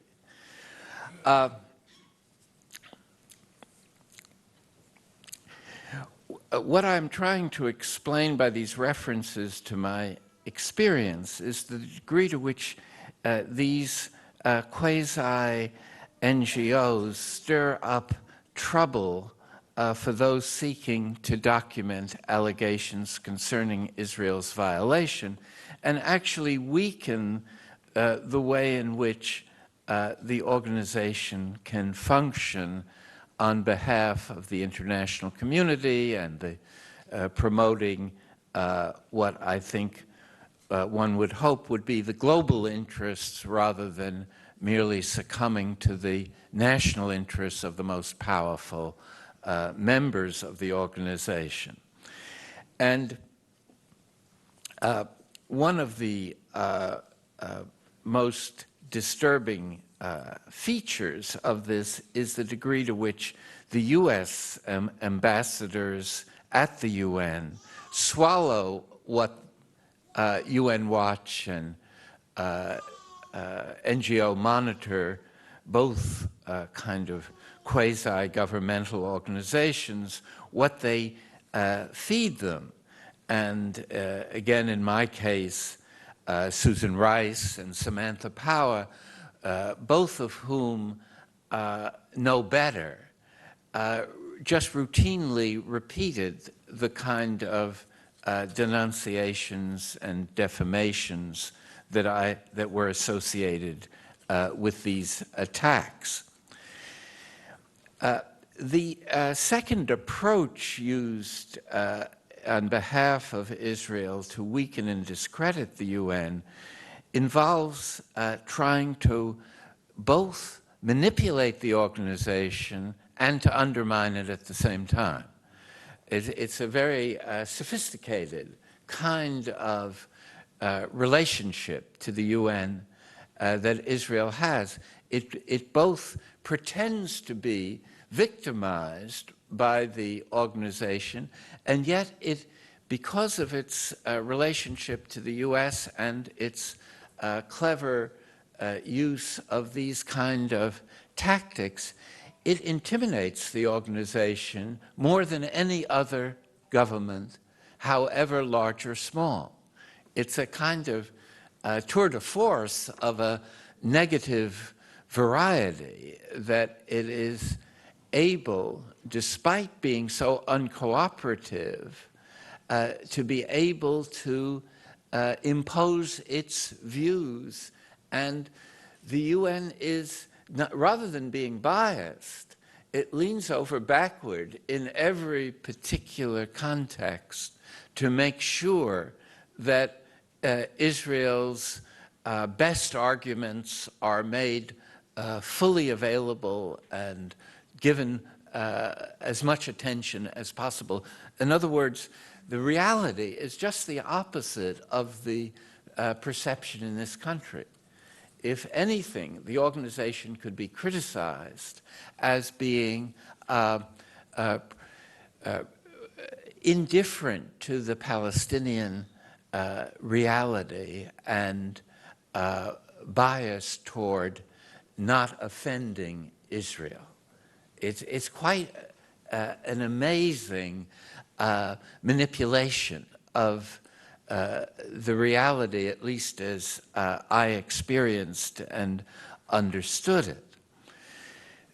And there was a recent speech by the Israeli ambassador, Ron Prosser, that spoke of that the tide of hatred aimed at Israel within the UN. And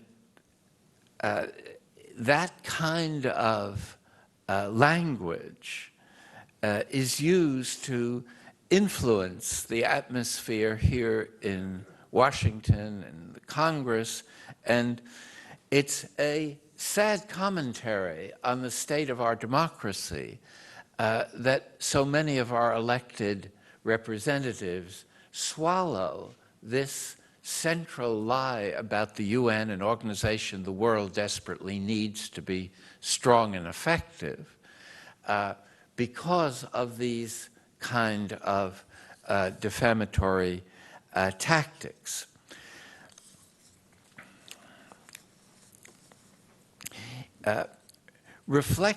Rather than the UN reflecting the supposed hostility of oppressive regimes to Israel, the UN has increasingly been neutralized in any effort to produce a sustainable peace that is just for both peoples. One forgets that it is the UN that failed the Palestinian people when the British gave up their colonial mandate and dumped the future of Palestine into the hands of the UN.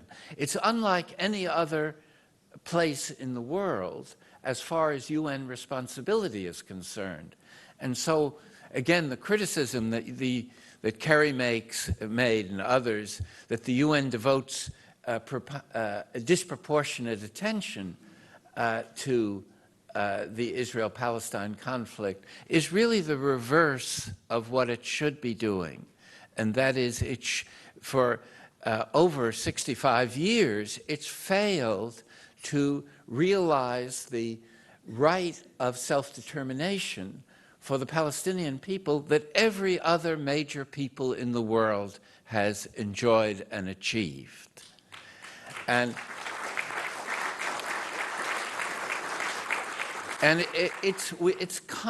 we have reached a time when we should expect and demand of not only the US government, but of the international community, that it fulfills this long neglected responsibility, and not to overlook the present realities of both peoples and the mistakes of the past, but to create some kind of future that is viable for both peoples. My time is rapidly elapsing, more rapidly than my text, unfortunately. But let me just say the following, that Palestine may be winning the legitimacy war being waged throughout the world and at the United Nations to obtain popular support for the Palestinian cause with the peoples of the world. But it is continuing to lose the geopolitical war that is being waged within the organization. And it's very important to keep these two wars in mind. The legitimacy war is a war waged by people to achieve rights and justice. The geopolitical war is being waged by powerful governmental forces linked to powerful economic forces that seek to sustain unjust structures of authority and power. Let me stop there and thank you for your patience.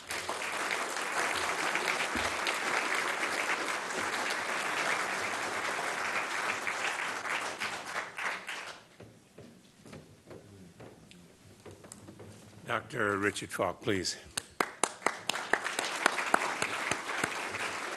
As a radio person, I'm not often conscious of the optics, and so I'll stand for my photo op. If you have questions, there are cards. You probably have cards. You can write your questions on cards, and if you hold them up, I will circulate, or someone will circulate and pick them up. Our next speaker out of the photo op mode is a Boston-based physician and author and filmmaker and an activist. Dr. Falk mentioned the defamatory tactics, and one defamatory tactic with which we're all familiar is labeling someone an anti-Semite. Another, which has not been used as often as it was maybe 20 years ago, is to label someone a self-hating Jew. Dr. Alice Rothschild is involved in the activities for human rights and social justice in the Israeli-Palestinian conflict. She's an active member of Jewish Voices for Peace, American Jews for a Just Peace, the Workmen's Circle Mideast Working Group, and she has been organizing health and human rights delegations to Israel, the West Bank, and Gaza since 2003. Please welcome Dr. Alice Rothschild.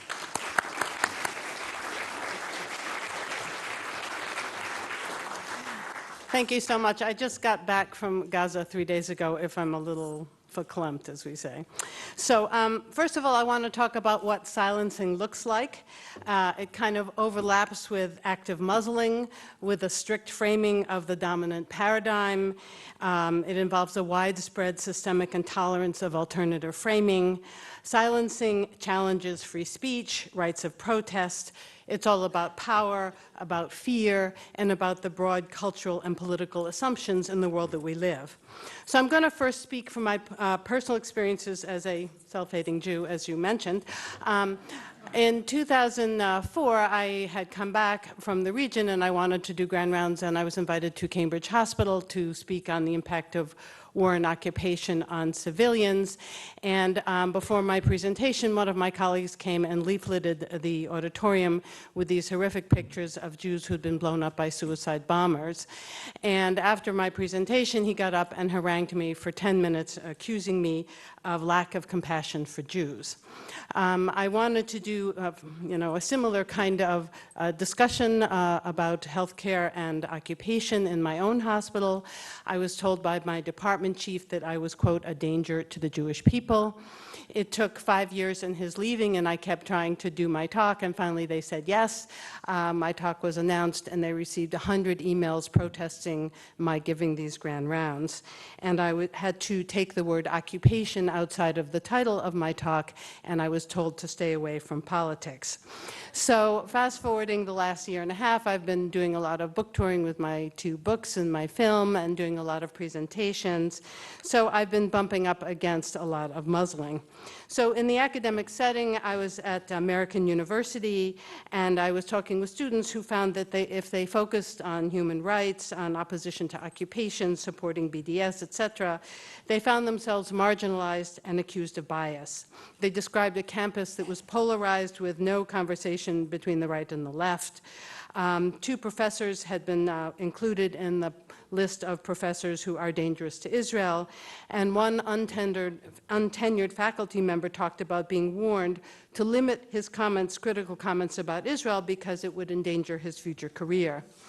At John Carroll University, at a political science class called Peacemaking in the Palestine-Israel Conflict, there were complaints from the local Hillel stating that Jewish students on campus did not, quote, feel safe having me on campus, and I hit that a lot, that I make students feel unsafe.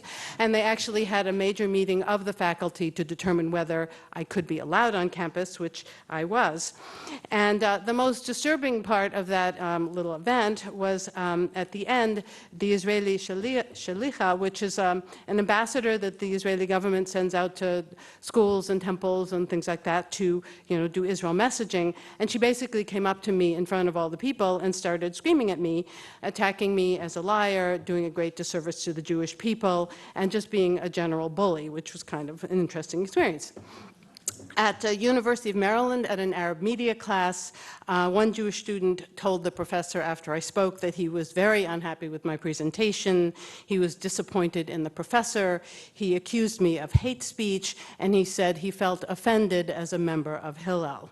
At the University of Virginia, at a book club, I was doing a book reading, and several alumni complained and took it all the way to the president of the university that I should not be allowed to read from my book, and then threatened to withhold funds since I was allowed.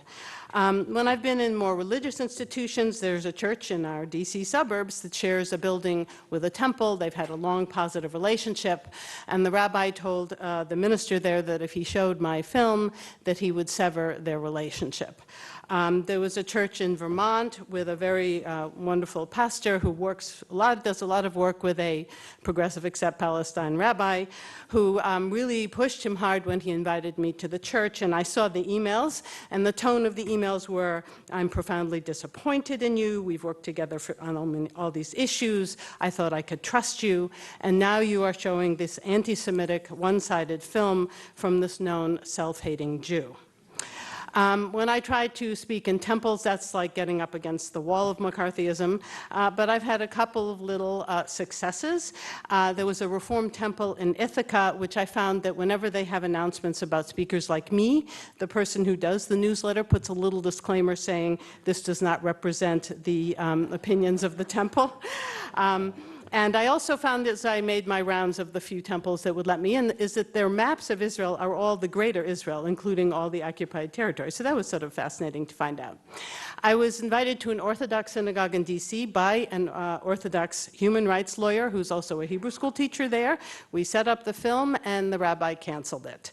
At the greater Jewish community, I was in Sacramento. There's a Jewish Federation newspaper called Jewish Voice. For 2 times in a row, they've refused to publish an announcement that I'm in town, once doing a book reading, once showing my film, because they say that I am anti-Israel. In a Jewish community in a public library in Ohio, I had this totally conflicted, agonized audience. They were completely unaware of the many millions of dollars that are being spent on Israeli Hasbara and the aggressive control of Israel messaging. And one woman got up and she said, we could have this open conversation anywhere in the United States, but in Arab countries, we would be censored, arrested, and sold into sex slavery. I pointed out that actually I cannot have this conversation anywhere in the United States. In fact, I can't have this conversation in most temples, hillels, and Jewish community centers. She then pointed out that the poster for my talk was very offensive because it had the word conflict in it and a picture of the separation wall. So she said, it says what side you're on. The most disturbing point in this very interesting public library came at the end when a little old lady comes up to the poor woman who's selling my books and announced in a very loud voice that my book should be burned, at which point a gentleman standing behind her said, that's what they did in Nazi Germany. And last February, I was leaving New York City, and I saw this huge billboard, I don't know if you've seen it, that says, New York Times against Israel, all rant, all slant, stop the bias. This is sponsored by the wonderfully well-funded and ironically misnamed Committee for Accuracy in Middle East Reporting in America. So silencing can be both active, and it also comes through how we frame the issues and the language, and what are the assumptions behind it. So going back to that temple in Ithaca, one of the mahers in the Jewish community challenged me on my maps, and she basically said, you know, the Arabs were the migrants, and as she said, the last independent indigenous nation was 2,000 years ago, and she referred me to a right-wing blog for accurate information. I was at World Fellowship in New Hampshire, which is a wonderful family camp for progressives, and a woman in the audience told me this amazing story. Her child was attending public school in the New York City school system, and they were studying indigenous peoples. And as an example, the teacher stated that the Jews were the indigenous people and the Palestinians were treating them badly. So the daughter, being her daughter, piped up and she said, no, no, no, it's really, you know, the other way around. And the girl was sent out of class to the principal's office. Her parents were called in, and they were given a stern warning about that kind of talk. And when the mother agreed with the daughter, the principal actually said that that version of history is not allowed in the New York City school system. And just recently, I got this award from my town in Brookline for social justice work on Israel-Palestine. And both of the elected officials in the Massachusetts legislature boycotted the event. They're usually presenting the awards, and one funder pulled out. So that's what you see in your community. If we look at the issue of framing and language, you know, the framing is the Jews are good, the Arabs are bad, and you think about the visuals. You know, in our newspapers, there's a tendency towards the sympathetic Jewish settler mother crying over her injured child, and the young man wrapped in a keffiyeh throwing a rock. That's the two visuals you see. And so there's an emotional message in our media that rarely portrays Palestinians as fellow human beings who may actually have some incredibly legitimate grievances, and who actually are rarely violent. So Palestinians are never seen as the most educated group in the Arab world. They're never seen as the people with a long tradition of nonviolent resistance. You just don't see that. And so the question is, why is history that? Because history in our world is really a creation of groupthink. And if you go back in history, for decades, Palestinian history, trauma, aspirations, rights have been really invisible in Western discourse. I think it's partly a reflection of our own racism towards Arabs, our Islamophobia, guilt about the Holocaust, and manipulation by Zionist leaders, and then we add in cultural, economic, and military imperialism. So how far does this go back? Well, there was early silencing of the Palestinian experience by U.S. Zionists in the 1940s and the 1950s. So even back then, you would be viciously attacked if you criticized the partition plan, if you criticized Jewish nationalism and all that kind of stuff, or you mentioned that there was a Palestinian tragedy. And so journalists were accused of anti-Semitism. They were threatened, politicians were threatened with loss of financial support. I mean, this goes way back to the founding of Israel. And then, as was mentioned, in 1974, the Anti-Defamation League officially defined what they called the new anti-Semitism as criticism of Israel. And 10 years later, AIPAC issued this college guide exposing the, quote, anti-Israel campaign on campus, which they still think is going on, and basically was trying to tell students why they shouldn't listen to people who are critical of Israel because they're all obviously foreign terrorists and anti-Semitic. So you see this kind of McCarthyism crept into Jewish institutions, and the epithet of anti-Semitism has been used ever since to silence and demonize critical voices.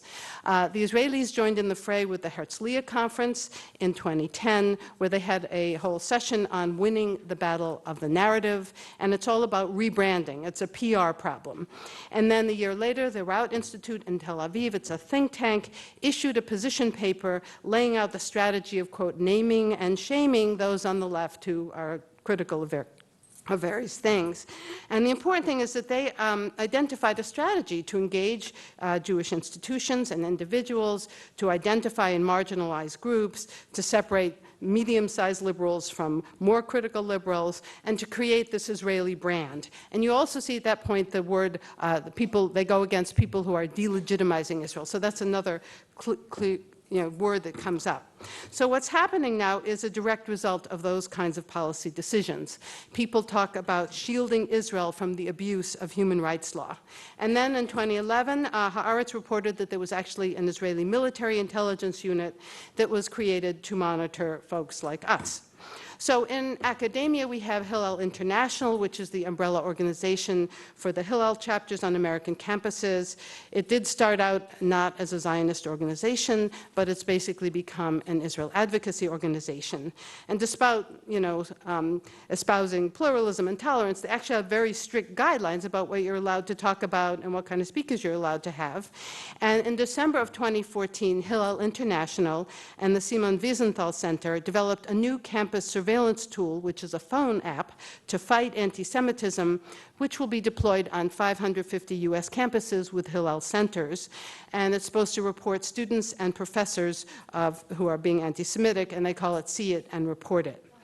The Anti-Defamation League last December also published a blacklist of those who have linked what's going on in Ferguson with what's going on in Palestine. And also, as was mentioned, there have been more than 6,000 U.S. police trained in Israeli police and military units, and this is funded by the ADL.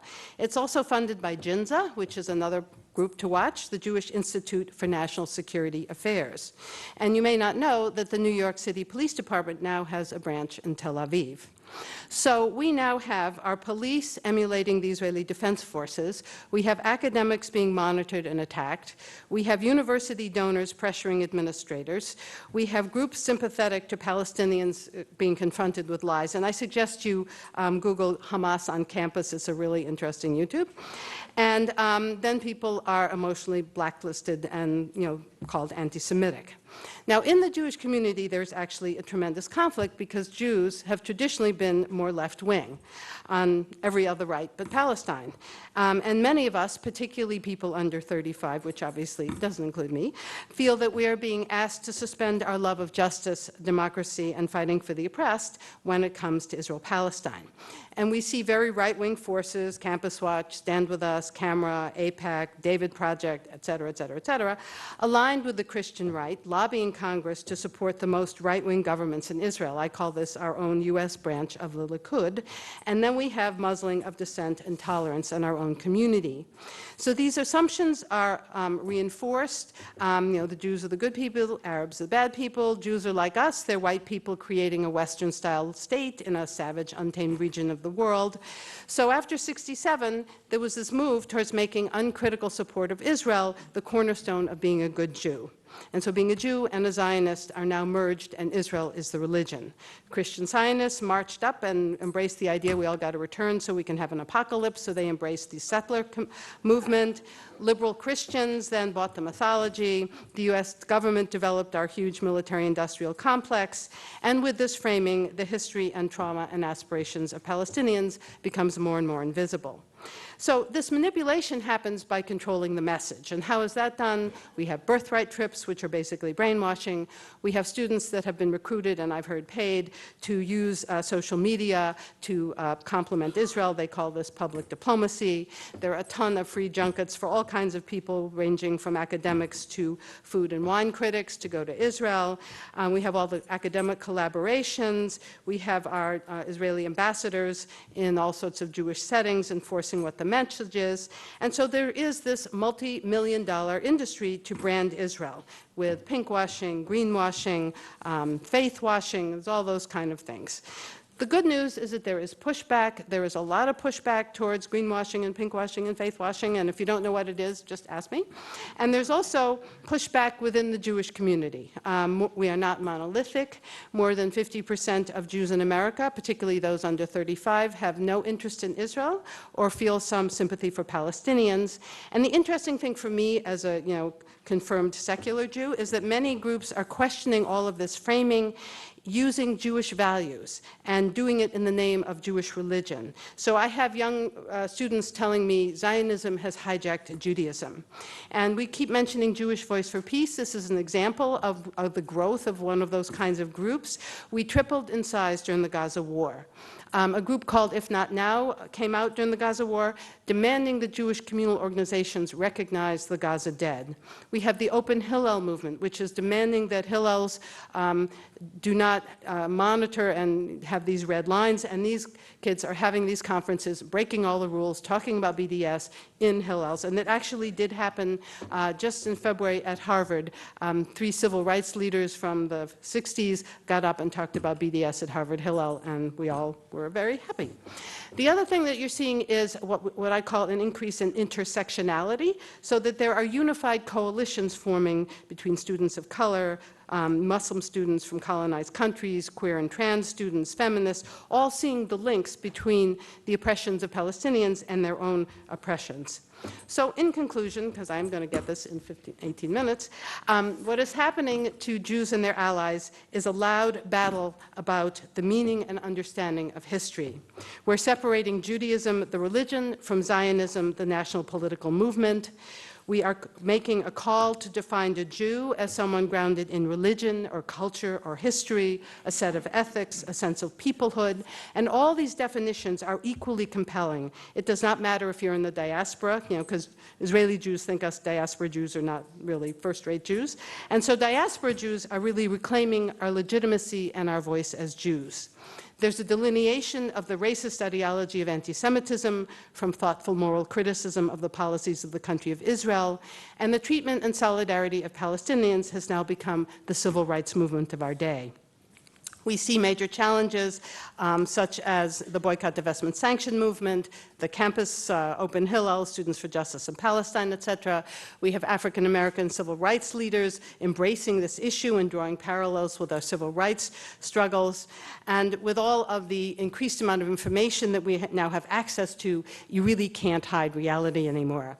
And I would like to propose that the intensity of the backlash and the muzzling may also reflect that the mainstream and right-wing forces are feeling increasingly cornered.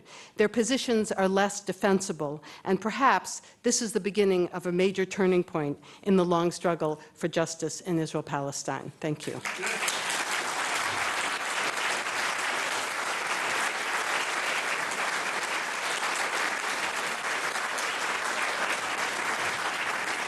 Dr. Alice Rothschild, the civil rights movement of our day.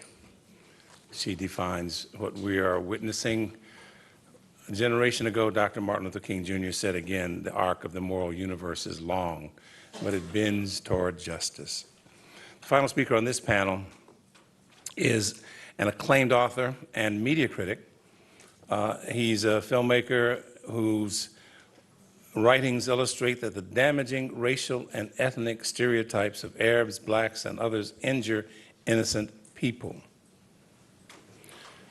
Dr. Jack Shaheen is a distinguished visiting scholar at New York University.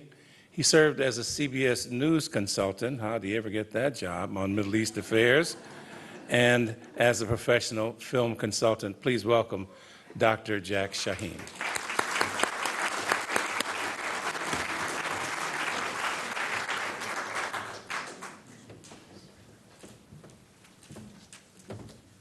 Richard Goebbels would probably use the Arab proverb, by repetition even a donkey learns, to initiate his propaganda. And Alice, Israeli, Jew equal good, Arab, Muslim equal evil, is the subject of my brief comments this morning. I want to thank you. Let me start with another Arab proverb. One hand alone does not clap. And I'm very humbled and honored to be here with my Jewish and Israeli colleagues who receive criticism from both sides. And I think it's just good to be together to kind of work towards peace and to bring people together. One more quote, Sophocles, I'll paraphrase Sophocles. Those who tell the stories rule society. And Jack Valente, Washington, former president of the Motion Picture Association of America. Washington and Hollywood spring from the same DNA. Yeah, so and finally, the last quote, my wife loves it when I use quotes, so you have to either blame her or credit her, all right?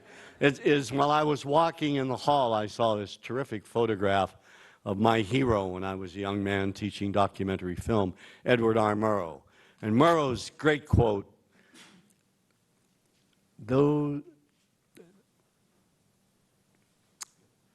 what we do not see is as important, if not more important, than what we do see. And I sincerely hope someone would send that message to C-SPAN, because they're not here today. I wanted to talk about a little, and believe me, there are wonderful Israeli filmmakers that do not do what the Israeli filmmakers I'm talking about today do. I want to start with Menachem Golan and Yoram Globus, who in the 1980s bought a motion picture company called Cannon Films. And they churned out dozens of films that vilified Arabs and Muslims. And no one really wrote about this or discussed this. And the only person to bring it to light was my friend Arthur Lord, who's since passed on, a Jewish American who worked for NBC News. And he did a special for NBC on the Today Show and received just hundreds of hate mails. But I thought, to get things started, liven it up, would show a quick clip of some Golan and Globus films, plus a few others, and then I'll move on to television and we'll wrap it up. So can we show the Golan Globus clip?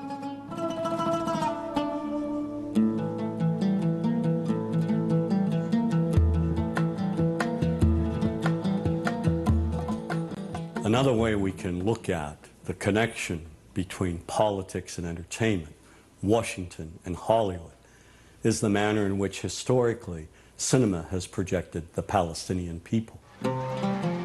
Since the founding of the State of Israel in 1948, our support has never wavered. Every American administration has made it clear whose side we're on. In contrast, Washington's policymakers have failed to support the millions of Palestinians who have been made refugees and who have lived lives of poverty and squalor as a result, while policies impact opinions. So equally unjust is how Hollywood has presented the conflict. Movies repeatedly depict Palestinians as terrorists, making it seem that all Palestinians are evil. Made in America, Colonel.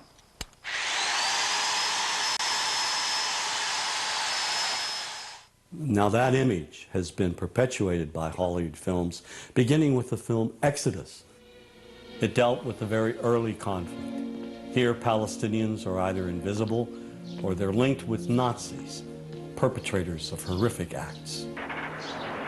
The 1966 movie Cast a Giant Shadow is another early film presenting Israelis as innocent victims of Palestinian violence. Kirk Douglas is an American military specialist, and he goes to assist the Israelis. Some of the dialogue in this film reads like it came straight from the public relations department of the Israeli government. Now, here's a country surrounded by 5 Arab nations ready to shove them into the Mediterranean. No guns, no tanks, no friends, nothing. People fighting with their bare hands for a little piece of desert. The Palestinians in this movie are the lowest of the low. We see them solely as vicious gunmen, wide-eyed maniacs. They will kill anyone, anywhere, anytime, for any reason. There's one brutal image in particular of a burnt-out bus with a dead Jewish woman tied to its side, with the Star of David carved into her back. And when the Palestinians finally speak, they mock and psychologically terrorize another woman trapped in a bus.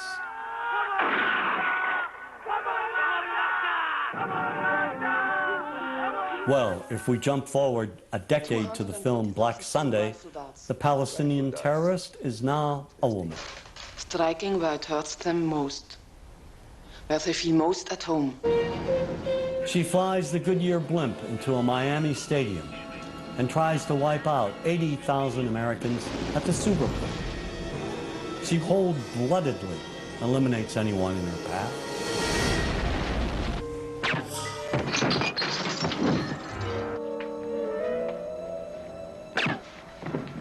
The movies that we see basically follow Washington's policies. It's reflected in the cinema over and over again, particularly during the 1980s and the 90s, where you had perhaps 30 films which showed Palestinians as a people who were intent on injuring all Americans. How may we help you, Jad? One of the most despicable portrayals of Arabs and Palestinians occurs in the 1987 film Death Before Dishonor. First, they murder a guard and then slaughter an Israeli family.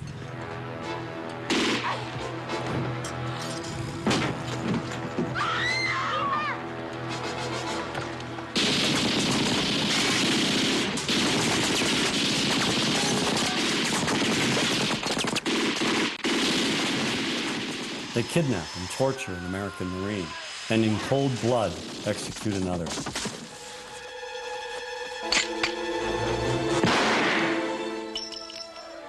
And they burn the American flag right in front of the American embassy, and then dispatch a suicide bomber to blow it up.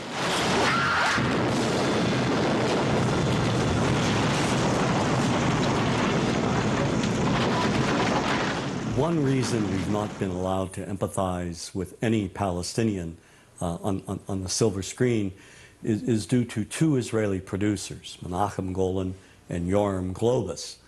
These 2 filmmakers created an American company called Cannon, and they release, in a period of 20 years, at least 30 films which vilify all things Arab, particularly Palestinians. They even came out with a film called Hell Squad, showing Vegas showgirls trouncing Arabs in the middle of the desert.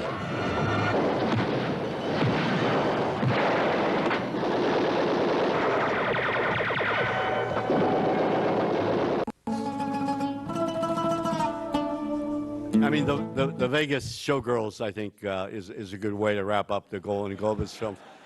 You know, these were, of course, aimed at teenagers. They're all B- films, but very, very successful movies.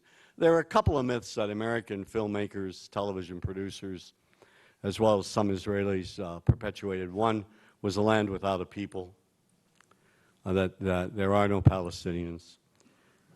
Two, Jerusalem is the capital of Israel. And three, the only Palestinians that exist are terrorists. Now, if we fast forward to today, and this really disturbs me, well, let's go back to 1996. 1996 was the first real Israeli introduction to American television. And that's when CBS TV introduced Ziva David, who was a Mossad agent, to a very successful series called NCIS. Not only did David wear a Star of David, she also wore an IDF uniform to show the military influence on her character. Harvard University professor Etienne Kensky identified David as, quote, the most prominent televisual Israeli in the United States.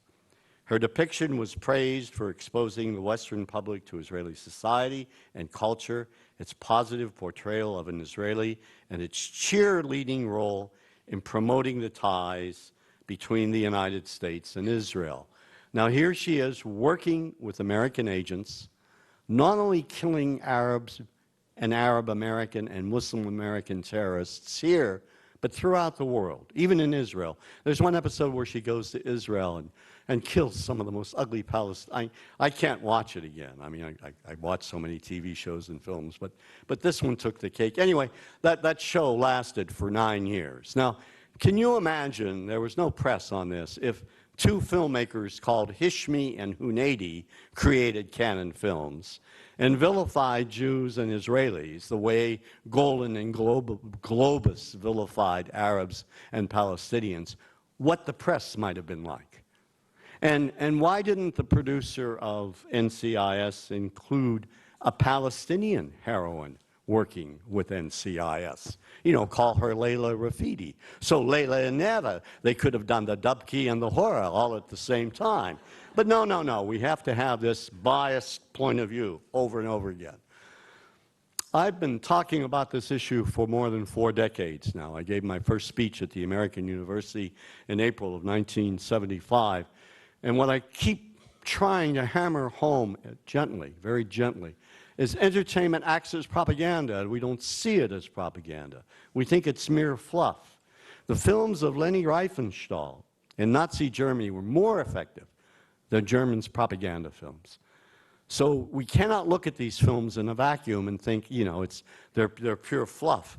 If we fast forward to today, there are 2 Israeli producers, Avi Nir and Gideon Raff, responsible for some of the most horrific anti-Arab shows I've seen in my life. Tyrant, Dig, and Homeland. Homeland, you know, it's sort of like 24 for grown-ups. I understand the Israeli version is much better than this one. If you haven't seen Tyrant, don't.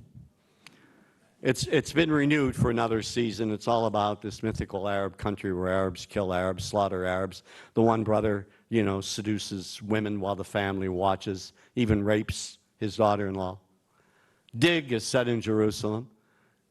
You'd never know there were Arabs in Jerusalem at all. They don't appear, except last week, they did appear. They attacked the car, you know, with one of our diplomats, beat up our diplomat and the Israeli driver. That's the only time in 4 episodes I've seen a Palestinian, except for one guy called Khalid, who runs from place to place. And if you see the movie Dig, and not Dig, yeah, it's the Brad Pitt movie, I'm sorry.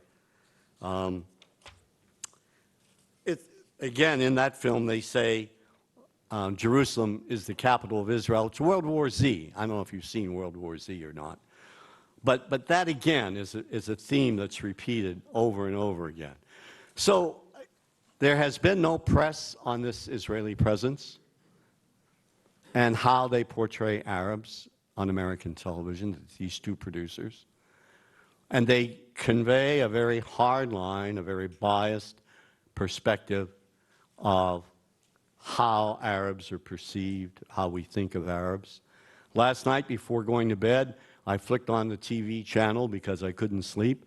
and I was watching The Blacklist. And there's a key player in The Blacklist, the Mossad agent, who wiped out some Iranian terrorists. You know, and so this, what we talked about earlier today, what my distinguished panelists have brought about in terms of a presence of our government working with Israelis, holds true as well in the entertainment industry. So let me conclude. I need my glasses for this because I wrote it down and I can't remember it. So here we go. I want to conclude on an optimistic note.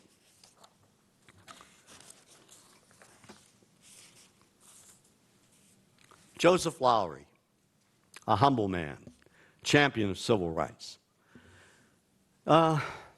This was at President Barack Hussein Obama's inauguration.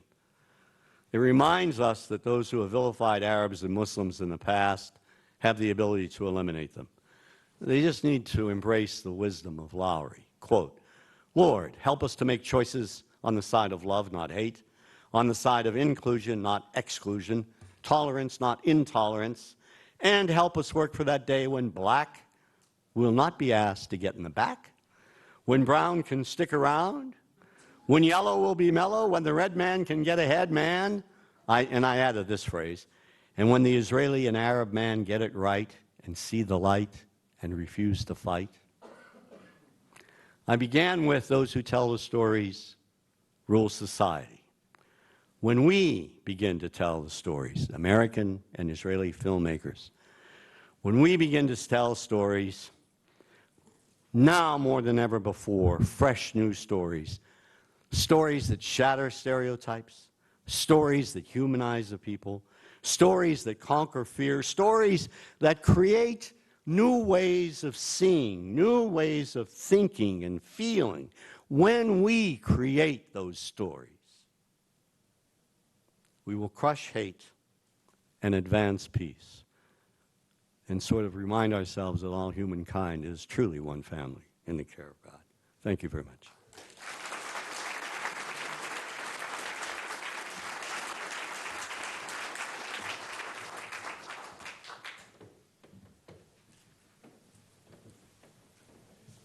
That again was Dr. Jack Shaheen, who provided us the Las Vegas review. Thank you. Time for questions. And we have many questions. Why don't we start here, and we'll expend our time with Dr. Rothschild. Or should I do all of them? And Why don't you do a couple, and then we'll go. Dr. Falk has many questions directed to him, and I think I have one question also for Dr. Shaheen, but we'll start with Dr. Alice Rothschild.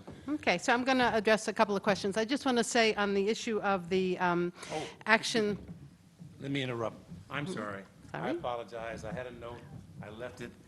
Please be reminded that Jack Shaheen will be signing his book after this panel at 11:45, and that's a commercial from our sponsor.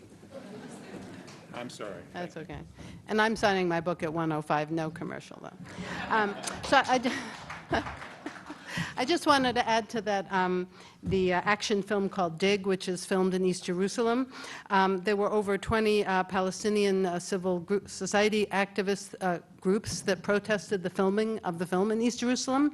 And what people don't know is that the Israeli government and Jerusalem municipality gave the film people $6.2 million grant to make that film. So this is also Israeli propaganda, Hasbara, stuff going on, but that wasn't the question. So the first question is, what is anti-Semitism, which is a fabulous question, and how does it relate to Zionism? So let me give you the 2-minute answer to something that people write PhD theses on.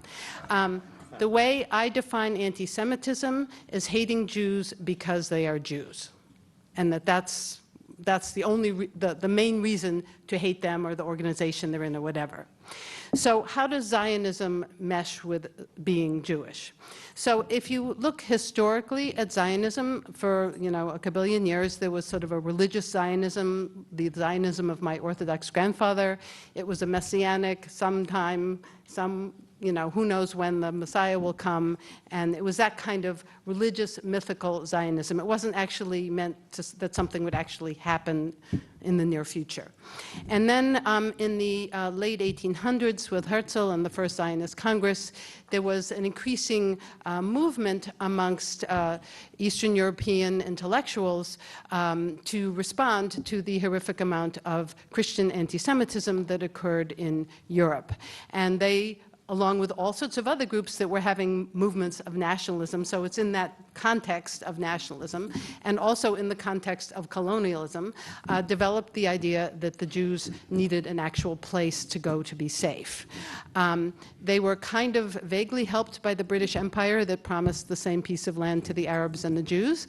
And I think one of the things to remember is that Lord Balfour, with the Balfour Declaration, had Christian Zionist tendencies. So there were a lot of sort of anti-Semitic reasons why colonial powers wanted to get rid of their Jews and put them someplace else.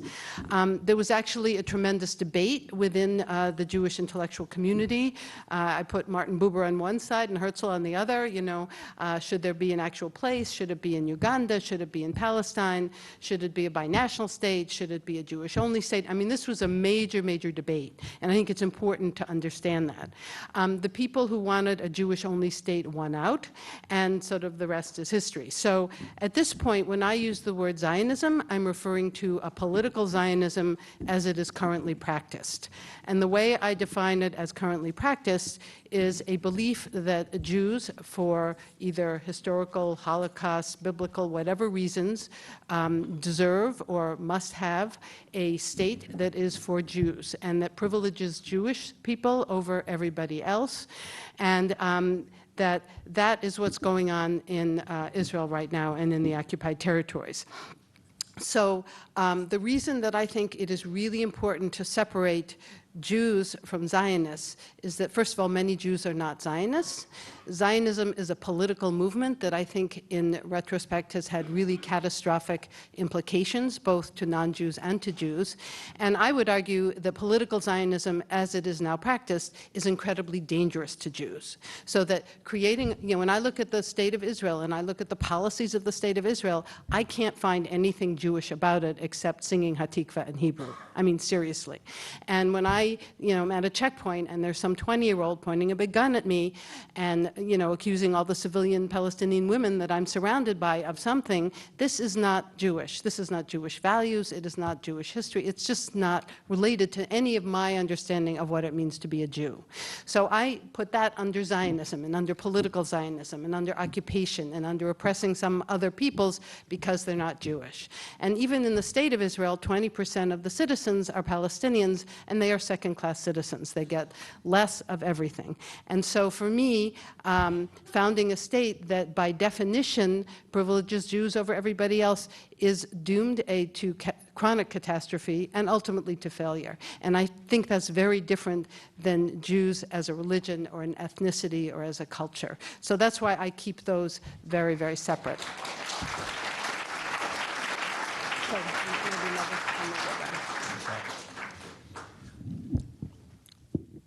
I thank you for a series of questions which I cannot do justice to, but let me at least address one that I think raises a very important question.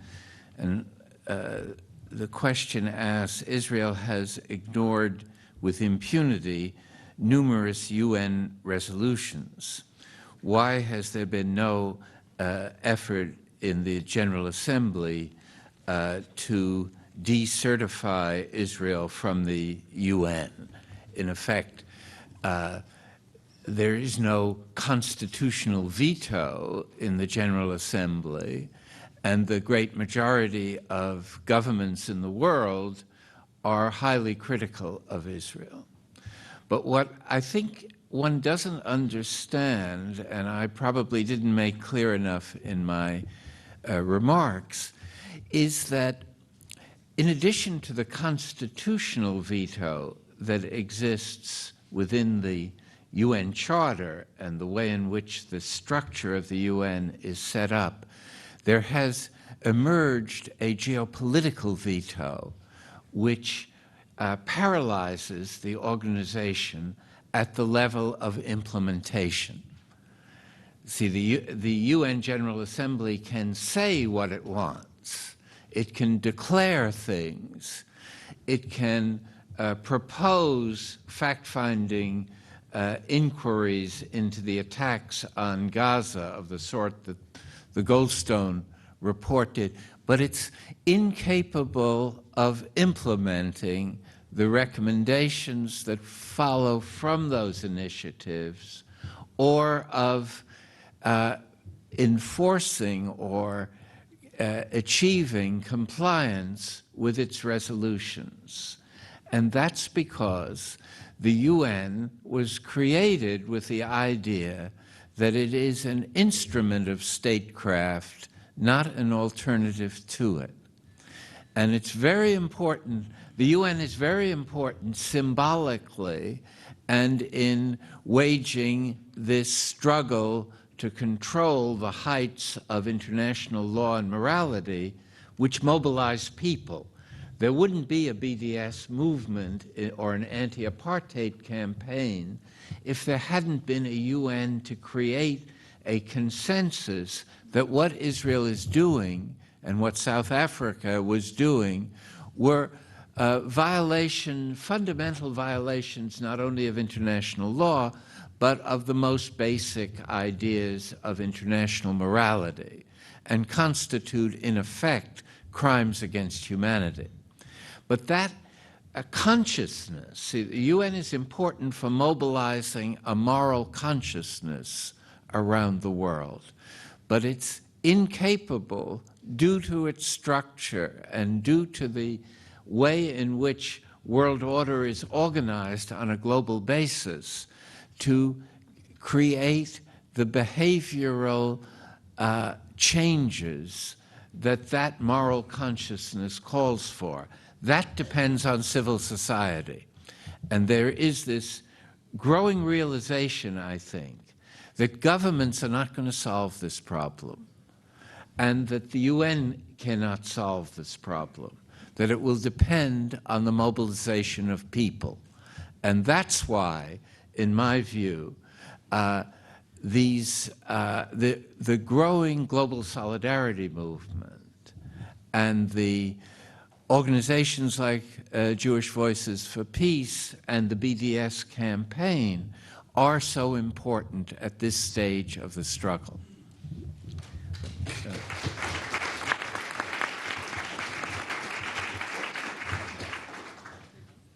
Okay, so I'm being asked, what is the New York Police Department doing in Israel? And there are no blacks there to kill except Ethiopian Jews. So first of all, that's not quite correct. There are Sudanese and Eritrean asylum seekers who are black, who are subjected to horrific amount of racism. So there are blacks to kill. But that's not the answer. So the thing that you need to understand is that what sort of the Israeli PR is that one of their biggest products is security, and that they really know how to do crowd control. I mean, they've been occupying a whole ton of people for decades now, and so they have the expertise to do crowd control and to fight terrorism. And when you sort of investigate this a little bit, not only do they have the most advanced weaponry, mostly from us, but they have developed a huge system of collaborators and sort of a malicious kind of security system to keep a population under control. So what our American cities want to do is to learn how to control us. They want to learn how to control protests and crowds. They want to learn how to fight, quote, terrorism, as it is getting more and more broadly defined. And Israel is supposed to have the best product. So that's what our policemen are doing in Israel. The other thing that is very, very worrisome, I think, is, for instance, if you look at the wall between the US and Mexico, that is partly built by an Israeli company because they're also really good at building walls to keep people out or in or whatever they're doing. So, and the thing that gets even more messy about this whole thing is that our US military now has all this excess equipment now that we're not actively killing a whole bunch of people. We're just kind of doing it more slowly. So the military is now giving our police departments tanks and things you might need to do if you're doing traffic in Idaho or something. So we have a police that are weaponized by our excess military equipment, that are trained in Israel, and that means that we are all at risk. So I always like to remind people that this is not some little conflict off in some crazy country. This is going to come to bite us. The reason that we have our Fergusons and all the black men that are just assassinated, shoot to kill, is for a reason. And these are the kind of forces that go into making that true in our society. We have lights, red lights are flashing, tones are beeping. It is time for us to take a break. As much as we might want to hear more, it is time for us to take a break, and I think we should stick with our discipline and carry on as the previous panel did, and not be a bad example for those who have yet